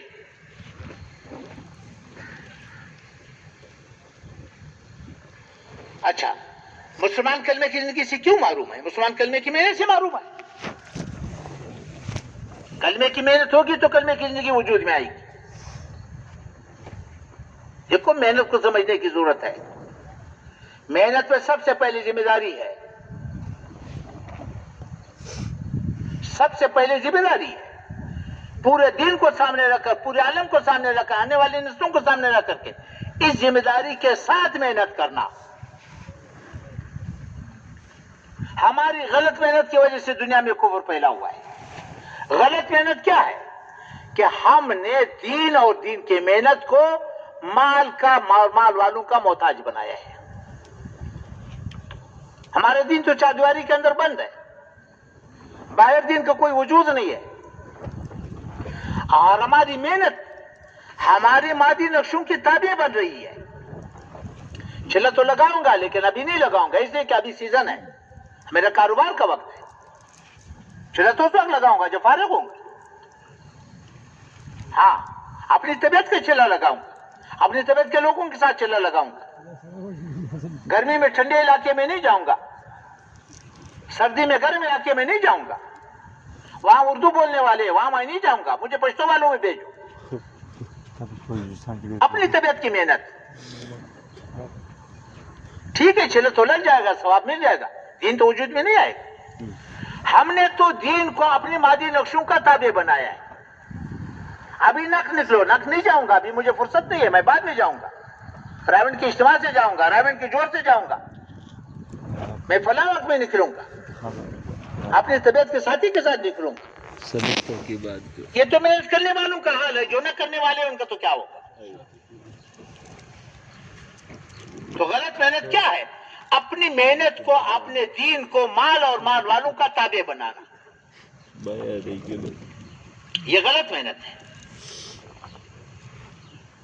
وہ تو اس محنت سے دین وجود میں آئے گا جو آزاد ہو، مادی نقشوں کا پابند نہ ہو۔ ہمارا دین تو چاردیواری کے اندر بند ہے، چاردیواری سے باہر کچھ بھی نہیں۔ اور وہ بھی ملک مال والوں کا محتاج. اس لیے میرے محترم بھائی دوستوں کو محنت کو اصلی شکل میں وجود میں لانے کے لیے محنت ہے، ورنہ تو ہزاروں لاکھوں پھرتے رہیں گے، ہمارے بازار ویسے ویران پڑیں گے. جب تک ہم یہ طے نہ کہ ہمیں دینی زندگی سیکھنی ہے، اس کے لیے تو ہم نے نکلنا ہے، ایمان سیکھنا ہے، ایمانی زندگی سیکھنی ہے. تو ہماری غلط محنت کی وجہ سے دنیا میں کفر پھیلا ہوا ہے. غلط محنت کیا ہے کہ ہم نے دین کو اور دین کی محنت کو اپنی مادی نقشوں کا پابند بنایا، اس کے ساتھ بندھا ہوا ہے. ہمارا مرکز مال والوں کا محتاج، ہماری مسجد مال والوں کا محتاج، ہمارے تبلیغ مال والوں کا محتاج، ہمارے چلے مال والوں کا مال کا محتاج. تو مفلوج دین ہے، مفلوج دین کو کون قبول کرے گا؟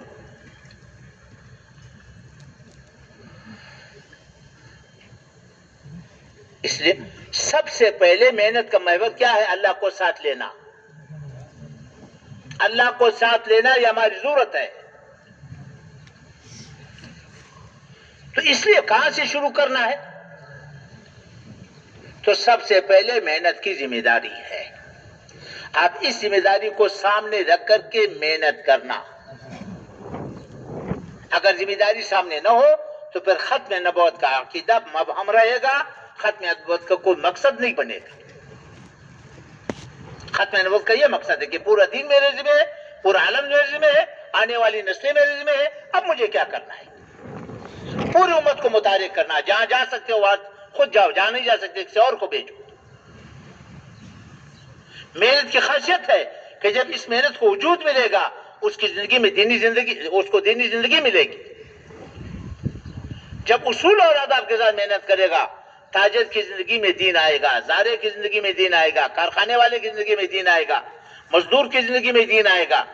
جب محنت کو وجود ملے گا، تاجر کو لگا لو تجارت میں دین نظر آئے گا، زارے کو لگا لو زراعت کی دین نظر آئے گا، دفتر والے کو لگا لو دفتر والے کی زندگی میں دین آئے گا، تو دین وجود میں آئے گا. پھر جو نا یہ دین دنیا میں پھیلے گا. تو یہ تو ہے ذمہ داری. اب اگلی بات یہ کہ محنت کیا ہے، کہاں سے شروع کرنی ہے. نبی علیہ السلام خاتم الانبیاء ہے، دین کے لحاظ سے بھی، دین کی محنت کے لحاظ سے بھی. دین بھی وہی ہے جو نبی علیہ السلام لے کر کے آئے، محنت بھی وہی ہے جو نبی علیہ السلام لے کر کے آئے. اب محنت کو کہاں سے شروع کرنی ہے، یہ بھی شریعت سے پوچھنی ہے. کامل شریعت ہے، ہم اپنے ذہن سے محنت شروع نہیں کر سکتے. وہ تو نبی علیہ السلام نے کہاں سے شروع کی ہے؟ نبی علیہ السلام کے سامنے اللہ سبحانہ و تعالیٰ نے سب سے پہلے انبیاء کرام کے واقعات کو بیان فرمایا. انبیاء کرام علیہ السلام کے واقعات میں سب سے زیادہ دو چیزیں بیان ہوئی ہیں. انبیاء کرام کے واقعات صرف واقعات نہیں ہیں، وہ تو محنت ہے. اقامت دین کے لیے جو محنت انہوں نے کی ہے، اس محنت کی وضاحت فرمائی ہے. انبیاء کرام علیہ السلام نے اقامت دین کے لیے جو محنت کی ہے، اس محنت کی وضاحت فرمائی ہے. اس میں سب سے پہلی بات ضابطہ بتایا. ضابطہ کیا ہے؟ نبی آیا، ہر زمانے میں نبی آیا، نبی نے محنت کی. نبی کی محنت کے ہمیشہ دو مرحلے ہیں. ہر نبی کی محنت کے ہمیشہ دو مرحلے یاد رکھو.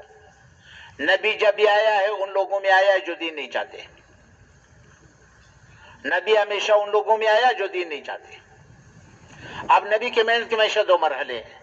پہلا مرحلہ لوگوں کو دین پر آمادہ کرنا، تیار کرنا. دوسرا مرحلہ جو تیار ہو گئے ان کو دین سکھانا، سمجھانا، بتانا، چلانا. پہلا مرحلہ مقدم ہے، دوسرا مؤخر ہے. پہلے مرحلے میں لوگوں کے پیچھے نبی پھرے گا. لوگ سنیں گے نہیں، سنتے نہیں ہیں، مانتے نہیں ہیں، گالیاں دیتے، دھکے دیتے. نبی پیچھے پیچھے پھرتا رہتا ہے، ان کی تکلیفوں کو سہتا برداشت کرتا رہتا ہے. یہ محنت کا پہلا مرحلہ ہے، ہر نبی نے کیا ہے. ہاں، دوسرا مرحلہ جب تیار ہو گئے ان کو دین سکھانا، سمجھانا، بتانا، چلانا. اس مرحلے میں پھر لوگ نبی کے پاس آتے ہیں. پہلے مرحلے کا نام تبلیغ ہے، دوسرے مرحلے کا نام تعلیم ہے، تربیت ہے، تزکیہ ہے۔ مست ہے۔ چار عمل خواہ امت کو حادثہ یہ پیش آیا صدیوں پہلے، یاد رکھو اس پر رات کی کہ عمل پہلا مرحلہ تبلیغ امت کے ہاتھ سے نکل چکی ہے اور صدیوں پہلے نکل چکی ہے۔ اور دوسرے غم کی بات یہ ہے کہ امت ماننے کو بھی تیار نہیں ہے، امت مانتا بھی نہیں ہے۔ سرمایہ ہاتھ سے نکل گیا اور مانتا بھی نہیں ہے کہ سرمایہ میرا ہاتھ سے نکل گیا، تو غم بھی نہیں کرے گا۔ تو تبلیغ تو ہاتھ سے نکل گئی، بے طلب امت کے پیچھے پھرنا امت نے چھوڑ دیا، بلکہ ہم نے دھکا دے دیا۔ باطل نے اس بے طلب امت کو سینے سے لگا لیا اور اسی بے طلب امت کو دین کے نقشوں کے مٹانے پہ لگا دیا۔ پوری دنیا میں جاؤ دیکھو، باطل پیچھے کڑا ہے، کبھی ہمارے دین پر ہاتھ نہیں ڈال سکے گا، نہ ڈالے گا، نہ ڈال سکے گا، نہ اس کو ڈالنے کی ضرورت ہے۔ جب اس کو مفت کارکن ملے ہیں، کھائے گا میرے اور آپ کے گھر سے، پہنے گا میرے اور آپ کے گھر سے، استعمال ہوگا کفر کے لیے، کفر باطل میں کڑا ہے، اسے سینے سے لگا دیا، اور آپ نے دھکا دے دیا۔ یہ سب سے بڑا المیہ ہے اس امت کا کہ ہم نے بے طلب امت کو دھکا دے دیا، اپنے حال پہ چھوڑ دیا، باطل نے سینے سے لگا لیا۔ اس بے طلب امت کو دین کے نقشوں کے مٹانے پر پوری دنیا میں جا کر کے پھر وہ یہی ہو رہا ہے۔ اب اس امت کو سینے سے لگانے کی ضرورت ہے، سینے سے لگاؤ گے تو سب کچھ تمہاری جولی میں ڈالنے کے لیے تیار ہے۔ سب سے پہلا المیہ امت کا یہ ہے۔ تو نبی کی محنت کا پہلا مرحلہ تبلیغ ہے، تبلیغ ہمارے ہاتھ سے نکل چکا ہے، اور امت نے پہلے مرحلے کا نام دوسرے پر رکھا ہوا ہے، مانتا نہیں ہے کہ تبلیغ ہمارے ہاتھ سے نکل گیا، پہلے مرحلے کا نام دوسرے پر رکھ دیا۔ یہ پہلا المیہ ہے اس امت کے ساتھ۔ تو نبی نے آ کر کے محنت کی، نبی نے محنت کی، اللہ نے ایک دورانیہ اس کو محنت کا دیا۔ جب دورانیہ پورا ہو گیا تو محنت کے دو مرحلے پہلے بتا دیا، پہلے لوگوں کو تیار کرنا، آمادہ کرنا، پھر ان کو سکھانا، سمجھانا، بتانا، چلانا۔ جب یہ دورانیہ پورا ہوا پھر اللہ کے دربار سے فیصلہ آیا ہے۔ وہ فیصلہ کیا ہے کہ اللہ نے اپنی قدرت سے، قدرت کاملہ سے نبی اور نبی کا ساتھ دینے والوں کو زمین کا وارث بنا دیا اور باطل کو راستے سے ہٹا دیا۔ یہ ضابطہ ہے اور یہ ضابطہ قیامت تک چلے گا۔ ابراہیم علیہ السلام کو سنایا ہے، نوح علیہ السلام کو سنایا ہے، موسیٰ علیہ السلام کو سنایا ہے، لوط علیہ السلام کو سنایا ہے، یہ ضابطہ سمجھایا ہے کہ پہلے نبی کی محنت وجود میں آئے گی، پھر دین وجود میں آئے گا، پھر اللہ دنیا اور آخرت کی کامیابی عطا کرے گا۔ جب زمین پاک ہو گئی اور زمین کا وارث نبی اور نبی کا ساتھ دینے والے بن گئے، باطل کو راستے سے ہٹا دیا، پھر اللہ نے نبی کو اپنے پاس بلا لیا انعام دینے کے لیے۔ دنیا تو انعام کی جگہ ہے نہیں۔ جب نبی کو اپنے پاس بلا لیا تو محنت ٹوٹ گئی، جب محنت ٹوٹ گئی دین میں خلل پڑ گیا، آہستہ آہستہ لوگ دین سے دور ہوتے جا کر کفر میں ڈوب گئے، نافرمانی میں ڈوب گئے۔ اللہ نے پھر نبی بھیج دیا۔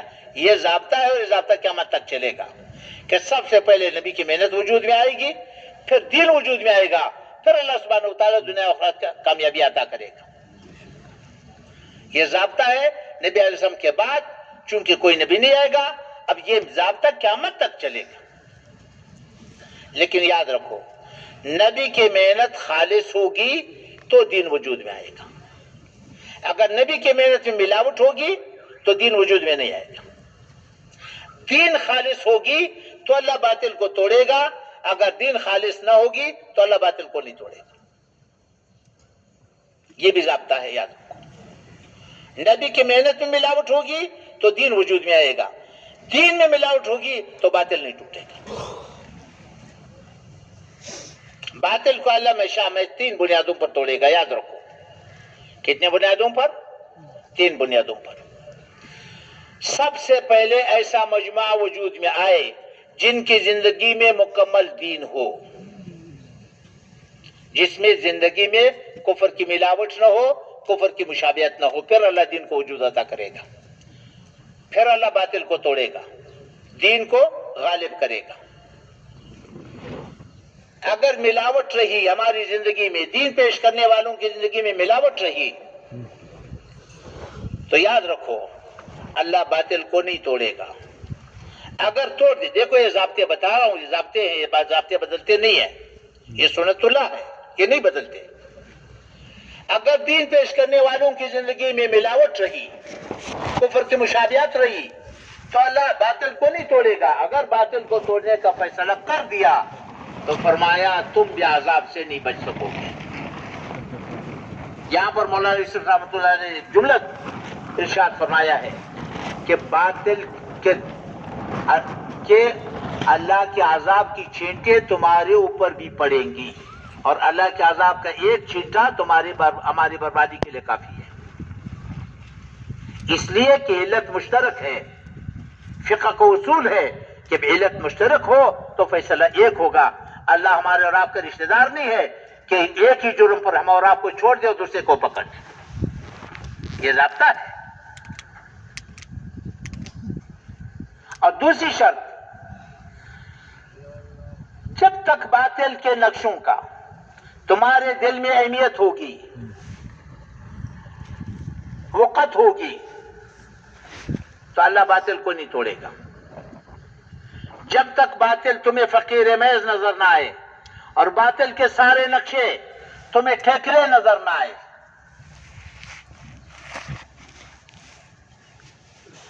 حضرت جی مولانا یوسف رحمۃ اللہ علیہ کا یہ جملہ مولانا سید احمد خان صاحب نے نقل کیا ہے، جب تک سارا باطل فقیر محض نظر نہ آئے اور سارا باطل کے نقشے تمہیں ٹھیکرے نظر نہ آئے، اللہ باطل کو نہیں توڑے گا۔ اور یہ اس وقت تک نہیں ہو سکتا جب تک تم مائیت الہیہ کو حاصل نہ کرو، جب تک تم اللہ کو ساتھ نہ لو، اللہ کی قوت اور طاقت کو ساتھ نہ لو، ان صفات کو حاصل نہ کرو جس پر اللہ ساتھ دیتا ہے۔ جب تک ان صفات کو حاصل نہیں کرو گے، باطل کے نقشے کی تمہارے دل میں اہمیت ہوگی۔ اگر اللہ نے باطل کو توڑنے کا فیصلہ کر دیا تو ان کے نقشوں پر تم ایک دوسروں کو قتل کرو گے۔ فقیر محض اللہ اپنے دین کو مغلوب برداشت کرے گا، بدنام برداشت نہیں کرے گا۔ یہ یاد رکھو، یہ ضابطے ہیں، اللہ ان ضابطوں کو نہیں بدلتا۔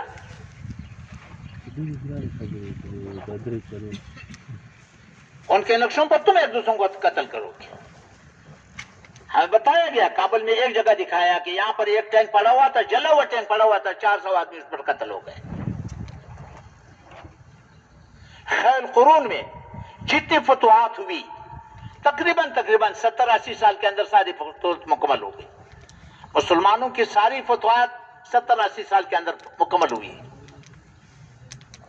ولید بن عبد الملک کے زمانے تک تقریباً ساری فتوحات مکمل ہو گئی، اور ولید بن عبد الملک 94 میں فوت ہوئے۔ اس زمانے کی جتنی آباد دنیا تھی فتوحات مکمل ہوئی، اس کے بعد مسلمانوں نے بہت کم فتوحات کی۔ خیر القرون میں مسلمانوں کا مال غنیمت پر کوئی جنگ ثابت نہیں کر سکتا۔ سعد بن ابی وقاص رضی اللہ عنہ کا قول ہے کہ اگر بدر والوں کی فضیلت قرآن میں نہ ہوتی تو میں سمجھتا کہ قادسیہ والے سب سے زیادہ فضیلت والے ہیں، اور علت بتائی کہ کسی کے دل میں بھی مال کی محبت نہیں تھی، اور فرمایا 3 آدموں پر ہمیں خطرہ تھا، ماحول کی برکت سے وہ بھی بن گئے تھے، قیس بن مخشوم، طلحہ بن خویلد اسدی اور عمر بن معد کرب۔ یہ 3 آدمی وہ تھے جو مرتد ہو کر کے پھر مسلمان ہو گئے تھے۔ فرمایا ان پر ہمیں خطرہ تھا لیکن ماحول کی برکت سے وہ بھی ایسے بن گئے تھے۔ تو مال کی محبت دل سے نکل گئی، مال غنیمت کو کوئی جنگ ثابت نہیں کر سکتا۔ اور تیسری شرط فرمایا جب تک باطل کی ہدایت کے لیے بے چین نہیں ہوں گے اللہ باطل کو نہیں توڑے گا۔ جب تک باطل کی ہدایت کے لیے بے چینی نہیں ہوگی اللہ باطل کو نہیں توڑے گا۔ یہ ضابطے ہیں۔ اب ان ضابطوں کو سامنے نہ کر کے ہم نے محنت کرنی ہے۔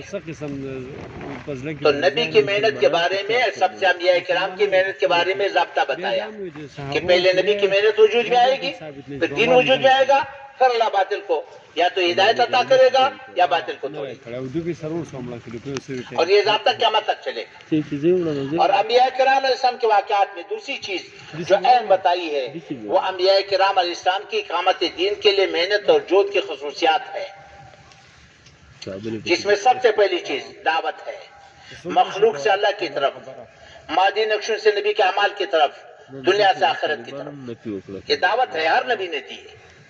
اور دوسرا، تمام انبیاء علیہ السلام لوگوں کے پیچھے پھرے ہیں، تمام انبیاء کی گشت کو بیان کیا ہے۔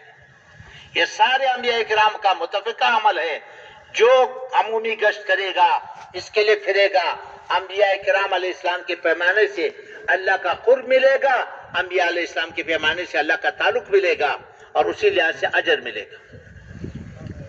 اور تیسری بات، انبیاء کرام علیہ السلام کو ہمیشہ اللہ نے بے کس اور بے بس بھیجا ہے۔ یہ چند اہم چیزیں، بڑی اہم باتیں یاد رکھو۔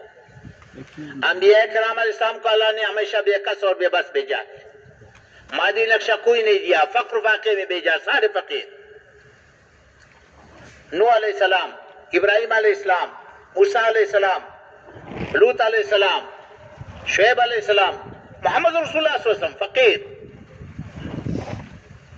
کل مغرب کے بیان میں کتنے تفصیل سے بتا دیا، فقیر، نادار، بچہ، کوئی مادی نقشہ نہیں۔ ہمارا سرمایہ تو مائیت الہیہ ہے، ہمارا سرمایہ مادی نقشہ نہیں ہے، ہمارا سرمایہ تو مائیت الہیہ ہے، اللہ کو ساتھ لینا، اللہ کی غیبی قوت طاقت کو ساتھ لینا، جو کسی مادی نقشے پر موقوف نہیں ہے۔ تو اس لیے انبیاء علیہ السلام کو بے کس اور بے بس بھیجا ہے۔ ہم نے تو اللہ کو ساتھ لینا ہے، اللہ کو ساتھ لیں گے تو سارے مادی نقشوں والے محتاج رہیں گے۔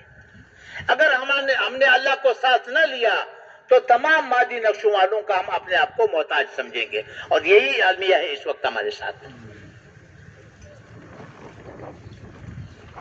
پھر دین والوں کو مال والوں کے سامنے جھکنا پڑے گا۔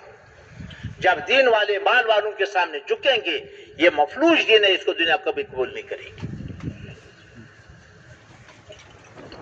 ہم نے تو اللہ کو ساتھ لینا ہے، اس لیے انبیاء کرام علیہ السلام کو فقر واقع میں بھیجا ہے، اور انبیاء علیہ السلام کی تکلیفوں کو بیان کیا، انبیاء کرام علیہ السلام کے صبر کو بیان کیا، انبیاء کرام علیہ السلام کے شکر کو بیان کیا۔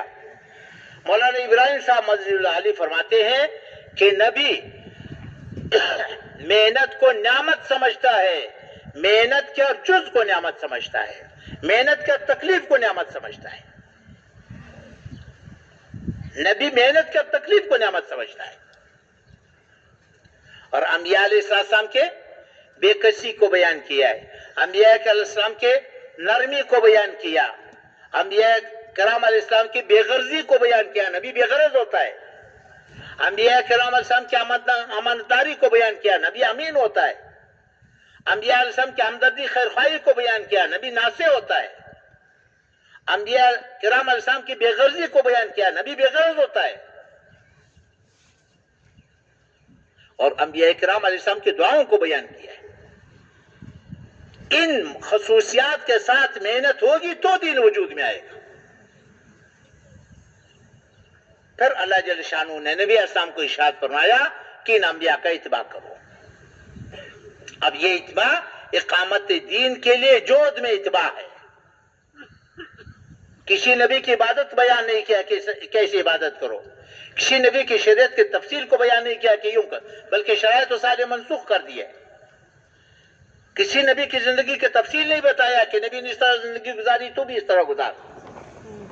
انبیاء کرام علیہ السلام کی محنت کو تفصیل سے بیان کیا، اور اس جہد اور محنت میں فرمایا کہ ان کا اتباع کرو۔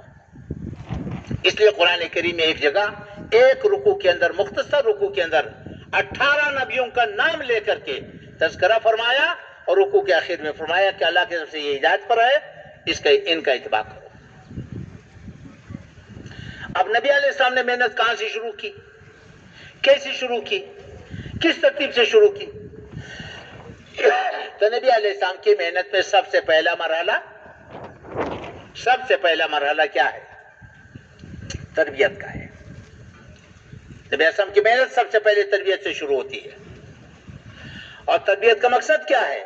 زبان کا کلمہ دل میں اتر جائے، معیت الہیہ حاصل ہو جائے، عبدیت کی زندگی وجود میں آئے، وہ صفات حاصل ہو جائے جن صفات پر اللہ ساتھ دیتے ہیں۔ اللہ مومنین کے ساتھ ہے، اللہ صابرین کے ساتھ ہے، اللہ متقین کے ساتھ ہے، اللہ محسنین کے ساتھ ہے۔ اب یہ صفات حاصل ہو جائے، یہ تربیت ہے۔ تربیت کا مرحلہ پہلے ہے، پہلے اللہ کو ساتھ لو پھر مخلوق میں پھرو۔ تو ان صفات کو حاصل کرنے کے لیے تربیت کا مرحلہ ہے۔ ایمان بنے، اللہ کا تعلق حاصل ہو جائے، زبان کا کلمہ دل میں اتر جائے، اللہ کی محبت حاصل ہو جائے، اللہ کا خوف حاصل ہو جائے، تقوی والی زندگی وجود میں آئے۔ محسنین کس کو کہتے ہیں؟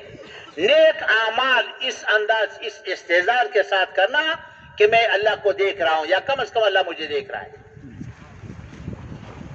ہمارے مولوی صاحب کو اللہ جزائے خیر عطا فرما دے، رات کا پورا بیان اسی بات پر تھا کہ اللہ کو کیسے ساتھ لینا ہے، اللہ کو ساتھ لینے کے لیے نماز کیسے فرضی ہے، علم کیا حاصل کرنا ہے، اللہ کا تعلق کیسے حاصل کرنا ہے۔ رات کا پورا بیان اسی بنیاد پر تھا کہ اللہ کو ساتھ لینے کے لیے ہمیں کیا کرنا ہے۔ جب تک اللہ کو ساتھ نہیں لیں گے ہم اپنے آپ کو ملک مال والوں کا محتاج سمجھیں گے، ملک مال والوں کے سامیہ میں دبنا پڑے گا۔ تو اللہ کو ساتھ لینے کے لیے تربیت ہے، اور تربیت کے 4 اعمال ہیں۔ یاد رکھو، یہ 4 اعمال ہے، یہ نبی سے یہ 4 اعمال ہے،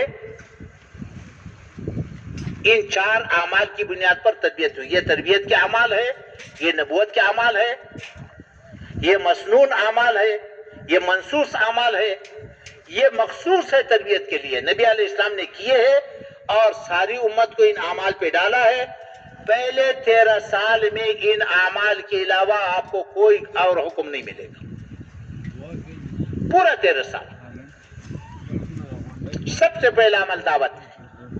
حیات صحابہ پہلا جلد پہلا باب، باب دعوت ہے، اٹھا کر کے دیکھو۔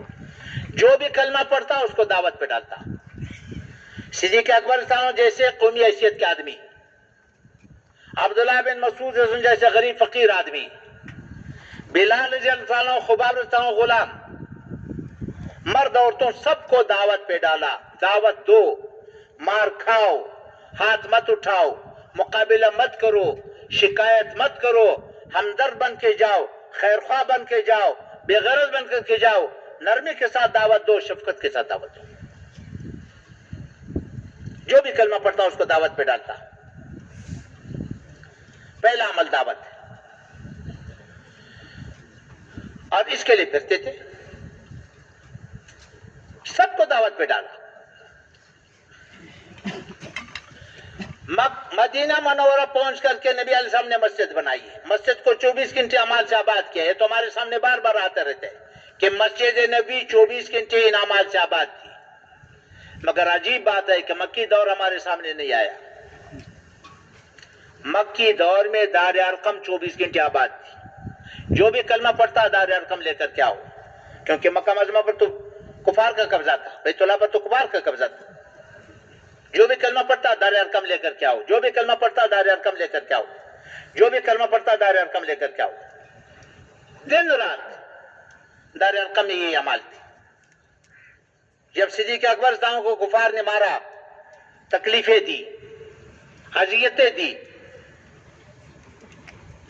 اور بے ہوش کر دیا، رات کو ہوش آیا کہ کھانا کھا لو، کہ مجھے نبی علیہ السلام کے پاس لے کر کے جاؤ۔ مشہور واقعہ آپ سب سن رہے ہیں، ہمیشہ سن رہے ہیں۔ کہاں لے کر کے گئے؟ دار ارقم میں، رات کے آخری حصے میں۔ دار ارقم میں کیا ہو رہا تھا؟ نبی علیہ السلام بھی موجود تھے، صحابہ کرام بھی موجود تھے۔ محنت تو سیرت سے سمجھ میں آئے گی۔ سیرت تینوں صدیوں کی سیرت، خیر القرون کی پوری زندگی،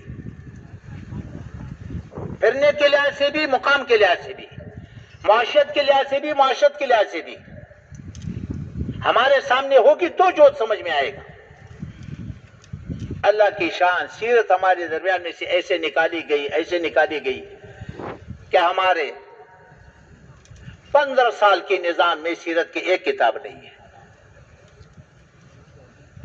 اگر تھوڑی بہت سیرت کے حالات موجود ہے حدیث مبارکہ میں، اور وہ بھی منتشر حالت میں، مدون حالت میں نہیں ہے، اور وہ بھی جو ہے ایک سال میں سارا گزر جاتا ہے. تو سیرت سامنے ہوگی تو جوت سمجھ میں آئے گا. تو اس لیے میرے محترم بھائی دوستوں کو محنت وجود میں آئے تو سیرت میں یہ ساری چیزیں موجود ہیں. دعوت دو، مار کھاؤ، اور پھر دار ارقم میں جمع کرتے تھے. قرآن کی تعلیم ہوتی تھی، ایمان کی مجلس ہوتی تھی، اور تہجد کی نماز فرض تھی. ہر صحابی کم از کم ایک تہائی رات اللہ کے سامنے کھڑے ہوتے تھے. مفتی محمد شفیع صاحب رحمۃ اللہ علیہ لکھا ہے کہ تہجد کی نماز فرض تھی، اور ہر صحابی کم از کم ایک تہائی رات اللہ کے سامنے کھڑے رہتے تھے. سیرت میں صحابہ کرام کا اللہ کے سامنے کھڑا ہونا اور رات کو اللہ کو قرآن سنانا. دار ارقم میں جمع ہوتے تھے قرآن کو سمجھنے کے لیے، پھر جو نا باہر نکلتے تھے لوگوں میں پھر کر کے دعوت دینے کے لیے، اور رات کو کھڑے ہو کر کے اللہ کو قرآن سنانے کے لیے. یہ 3 اعمال ہو گئے.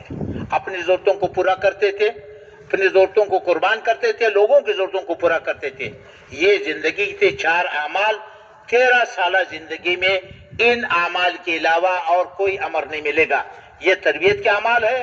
زبان کا کلمہ دل میں اتر جائے، ابدیت کی زندگی وجود میں آئے، اللہ کا تعلق حاصل ہو جائے، اللہ سے لینا سیکھ لے، اللہ کو منانا سیکھ لے، اللہ سے لینے کے حاصل کرنے، اللہ کی غیبی مزہ حاصل کرنے کے استعداد پیدا ہو جائے، مادی نقشوں کے احتیاط سے نکل آئے. یہ تربیت ہے.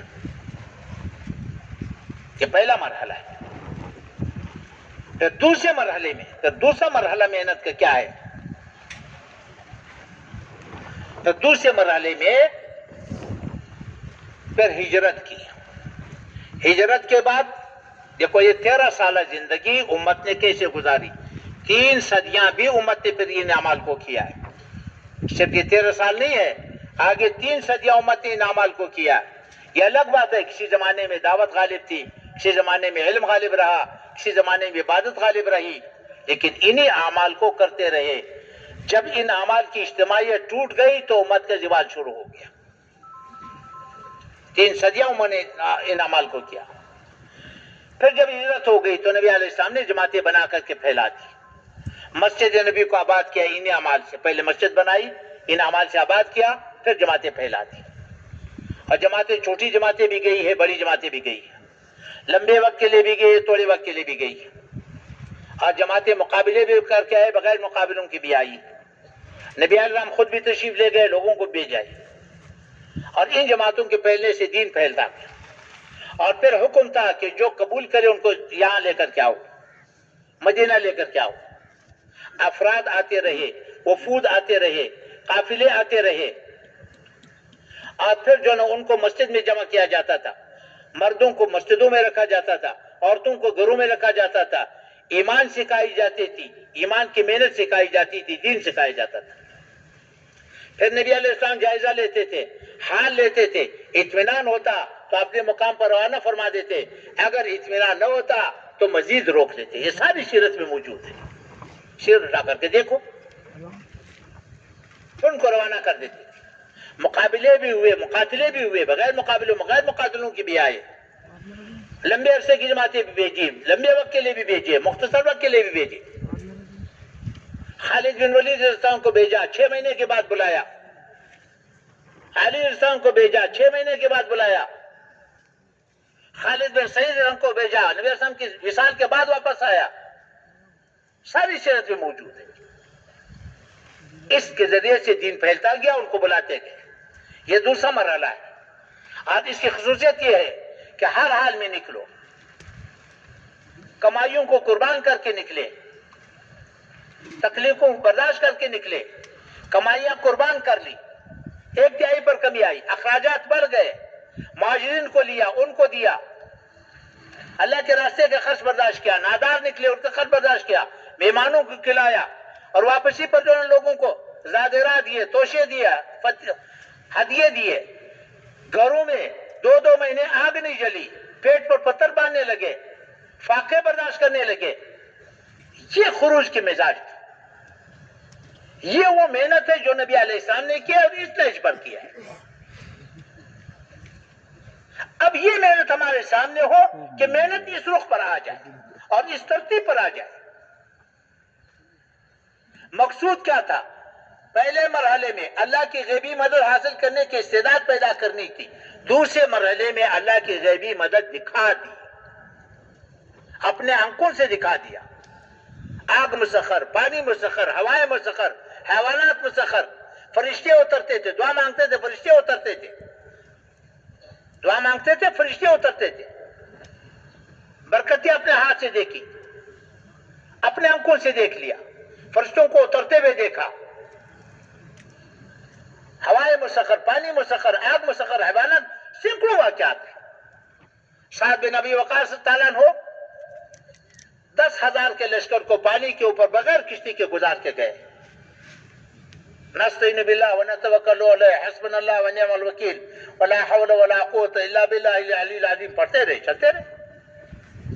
اعلیٰ بن عظیم اسلام پورے لشکر کو یا حلیم و یا علیم و یا علیم یا عظیم پڑھتے رہے، چلتے رہے.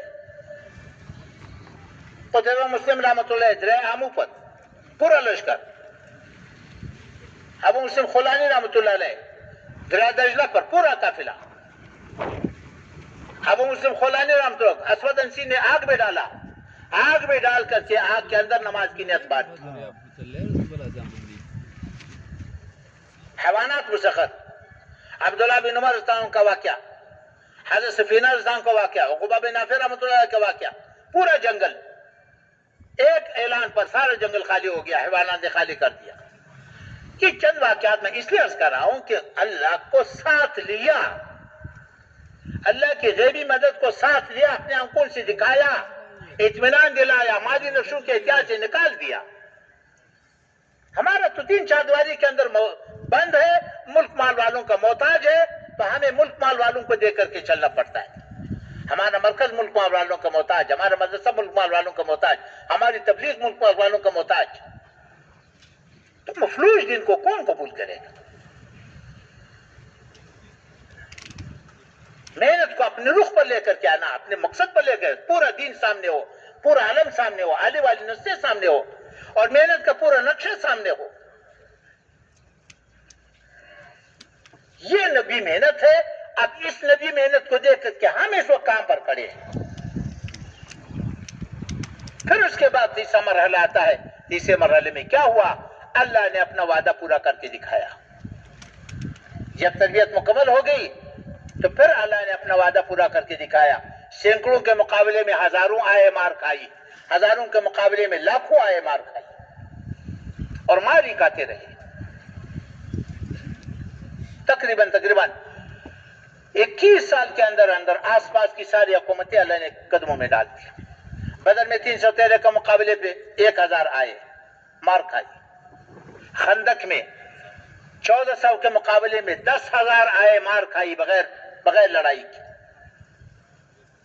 ہاں، قادسیہ میں 10,000 کے مقابلے میں 3 لاکھ آئے. نہاون میں 20,000 کے مقابلے میں 2.5 لاکھ آئے. یرموک میں 30,000 کے مقابلے میں 10,60,000 آئے مار کھائی. قیصاریہ میں 13,000 کے مقابلے میں 80,000 آئے مار کھائی. اسی طرح ایک مقابلے میں اگر صحابہ کرام اور تابعین کے زمانے کے اٹھا کر دیکھیں، ان کے مقابلے میں آنے والے 30-40 لاکھ سے زیادہ، 40-50 لاکھ سے کم نہیں رہے،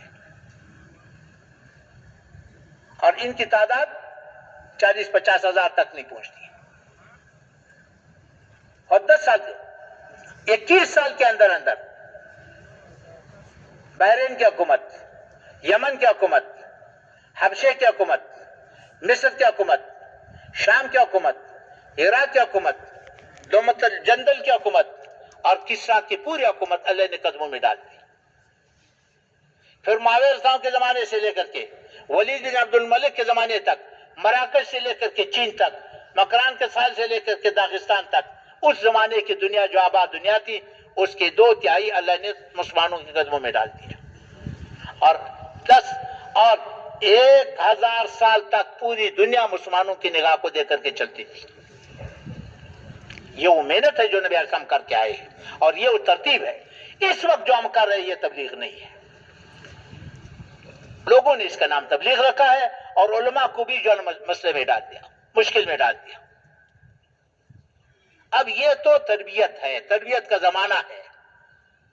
یہ تو جو نہ برتی ہے, فوجی کو برتی کرتے ہیں, اس کو نہ لیفٹ کا پتہ نہ لیفٹ کا پتہ, رائٹ کی جگہ لیفٹ لگا رہا ہے, لیفٹ کی جگہ رائٹ لگا رہا ہے, کچھ پتہ نہیں. وردی تو اس نے پہن دیا, بیچارے کو آتا ماتا کچھ نہیں ہے. یہ جو ہم کر رہے ہیں میرے بھائی یہ تبلیغ نہیں ہے, یہ تو نورانی قاعدہ ہے. اللہ باتا تھا, ہم اس محنت کو سیکھنا چاہتے ہیں, اس محنت پر امت کو تیار کرنا چاہتے ہیں. بڑی مشکل سے چلہ لگایا, 4 مہینے لگے, اپنی طبیعت سے لگائے. ابھی تو محنت شروع نہیں ہوئی ہے, ابھی تو تربیت کا مرحلہ ہے, ابھی تو بھرتی ہو رہی ہے اور روتے روتے جو ہے نکل رہے. تو یہ نورانی قاعدہ ہے, نورانی قاعدہ قرآن نہیں ہے. یہ تو طلباء پڑھتے ہیں ضربا ضربا ضربو ضربا ضربنا, یہ قرآن نہیں ہے. ارے بھائی یہ تو جان, لیکن یہ نیت ہے, نیت کرو کہ اصلی پر آنا ہے اور وہاں تک پہنچنا ہے. اگر وہاں تک پہنچیں گے, ہم نے نیت کر لیا, عزم کر لیا, پابندیاں کر لی ان 4 اعمال کی. اب یہ 4 اعمال 4 بنیادوں پر کریں گے تو تربیت ہوگی. یہ 4 اعمال ہے, ان 4 اعمال کو 4 بنیادوں پر کرنا. بڑوں کی نگرانی میں کرنا, قربانیوں کے ساتھ کرنا, پابندیوں کے ساتھ کرنا, اور یکسوئی کے ساتھ کرنا. اگر ان 4 اعمال کو, تربیت کے جو اعمال ہے, ان 4 اعمال کو ان بنیادوں پر ہم کریں گے تو ہماری تربیت ہوگی. نفس شیطان ہمارے ساتھ ہے, ہمیں بننے نہیں دے گا. یہ آخری باتیں کرتا ہوں, بات کو ختم کرتا ہوں. نفس شیطان ہمارے سامنے ہے, محنت یہی ہے جو صحابہ کرام نے کیا ہے, اور یہی 4 اعمال 3 صدیاں چلائی امت نے. انہیں اعمال کو ہمارے سامنے کوئی رکاوٹ کیا ہے, مشکل کیا ہے؟ مشکل یہ ہے, ہمارے بڑے فرماتے ہیں کہ 3 پرانے ہوں, 7 نئےوں کو ساتھ تیار کرو. نفس اس کو ماننے کے لیے تیار نہیں ہے. سارے پرانے اکٹھے ہو جاتے ہیں, نکل جاتے ہیں, جی چلا پورا ہو گیا, اور سارے پرانے اکٹھے ہوتے ہیں. نئے کو تو تیار کریں گے نہیں. اب گرمی میں ٹھنڈے علاقے میں جاؤ, سردی میں گرم علاقے میں جاؤ, پشتو علاقے میں جاؤ بھیجو, اردو والوں میں نہ بھیجو. تو اپنی طبیعت سے چلیں گے, ثواب ملے گا, تربیت نہیں ہوگی, تربیت میں کمی رہے گی. ہاں, قربانیوں کے ساتھ کرنا. بھائی کبھی پہاڑوں میں جانا ہوگا, کبھی میدانوں میں جانا ہوگا, کبھی پانی نہیں ملے گا, کبھی مخالفت ہوگی, کبھی مسجدوں میں ٹکنے نہیں دیں گے. اب گھبرا کر کے بھاگ جاتے ہیں, چلو بھاگو چلو بھاگو, کہاں جائے, چلو مشورہ کرو, مرکز چلو مرکز چلو مرکز چلو. کیا ہو گیا جی, پانی نہیں مل رہا ہے. کیا ہو گیا, ہمارا ساتھی بیمار ہو گیا. کیا ہو گیا, وہاں پر جو ہے زبان نہیں جانتے, وہ بھاگ کرتے آ گئے. تو نفس بننے نہیں دے گا, جمنے نہیں دے گا. قربانی کے ساتھ کریں گے تو تربیت ہوگی. اور پابندیوں کے ساتھ کرنا, ہر عمل میں اول سے آخر تک بیٹھنا. اب بیان ہو رہا ہے, کپڑا دھونے کے لیے چلے گئے, بیان ہو رہا ہے, چائے پینے چلے گئے, کوئی ملنے آ گیا, جو بھاگ گیا, اس کے پاس چلا گیا. اپنی طبیعت سے چلنا.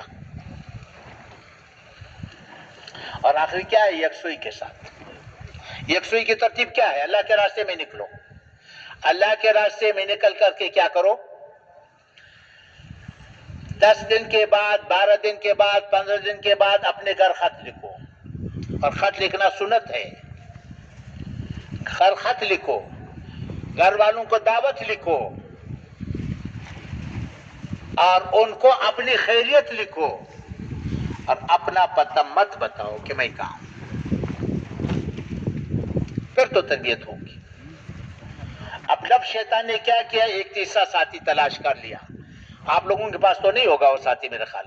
ہر ساتھی سوچ لے کہیں اس کے پاس, کہیں وہ ساتھی ہمارے پاس نہ آیا ہو. نفس شیطان نے ایک تیسرا ساتھی تلاش کیا ہے. اب وہ ساتھی ساتھ لے کر کے وہ اس کا آلہ بن جاتا ہے. صبح کو پوچھا کیا پکایا, رات کو پوچھا کیا پکایا, تو چلا تو لگا لے گا, سال بھی لگا لے گا, 4 مہینے بھی لگائیں گے, ایمان نہیں بنے گی. ہاں, واپس آ کر کے جھوٹ سے نہیں بچ سکے گا, دھوکے سے نہیں بچ سکے گا, ڈنڈی مارنے سے نہیں بچ سکے گا, بجلی کی چوری سے نہیں بچ سکے گا, نوکری پر وقت پر نہیں جائے گا, اس پر آرام بھی نہیں سمجھے گا, چیلے لگاتا رہے گا. تقویٰ کی زندگی حاصل نہیں ہوگی, معیت الہیہ کی زندگی حاصل نہیں ہوگی. تو اللہ کے راستے میں نکل کر کے ہم نے ایمانی صفات حاصل کرنی ہے. وہ پابندیوں کے ساتھ پھریں گے تو ایمانی صفات حاصل ہوں گی. اپنے مقام پر آ کر کے ان ایمانی صفات کو اپنے روزگار میں پیش کرنا, اپنے روزگار کو ان ایمانی صفات کے ساتھ پیش کرنا, لانا, اور پھر اپنے مقام پر ان اعمال کی پابندی کر کے ان صفات کی حفاظت کرنا, یہ ہماری محنت ہے, خروج کے لحاظ سے بھی, مقام کے لحاظ سے بھی. اب اس کے لیے پوری امت کو تیار کرنا. جب ہم اس کو کریں گے تو اللہ سبحانہ وتعالی ہمیں ایمانی نور نصیب کرے گا, ایمانی نور نصیب کرے گا, ہدایت کا نور ملے گا, جس میں اعمال میں کامیابیاں نظر آئیں گی, اور ایمانی نور کے پھیلانے کا ذریعہ بنیں گے. یہ پھیلے گا, اللہ کی غیبی مدد حاصل ہوگی, اللہ اسی لحاظ سے ہماری مدد کرے گا, نصرت کرے گا, حفاظت کرے گا, تربیت کرے گا. ہاں, اور ہمارے ہر عمل کا اجر پورے عالم پر پڑے گا, ہمارے ہر عمل کا اثر پورے عالم پر پڑے گا, پورے عالم کے پیمانے سے ہمیں اجر ملے گا, پورے عالم کے پیمانے سے اجر ملے گا, آنے والی نسلوں تک محنت جائے گا. اللہ اسی لحاظ سے ہماری مدد کرے گا, نصرت, تربیت کرے گا, پورے عالم میں دین زندہ کیسے, اللہ سمجھ عطا کرے گا, اور آخرت میں ان لوگوں کے ساتھ حشر ہوگا جو پہنچ چکے ہیں. اب اس کے لیے بتاؤ, پورے عالم کے پیمانے سے پورے عالم کے لیے کون کون تیار ہے, اور ان پابندیوں کے ساتھ محنت کے لیے کون کون تیار ہے؟ سارے کریں گے نا؟ اب بتاؤ مطالبہ کیا ہے بھائی, بتاؤ.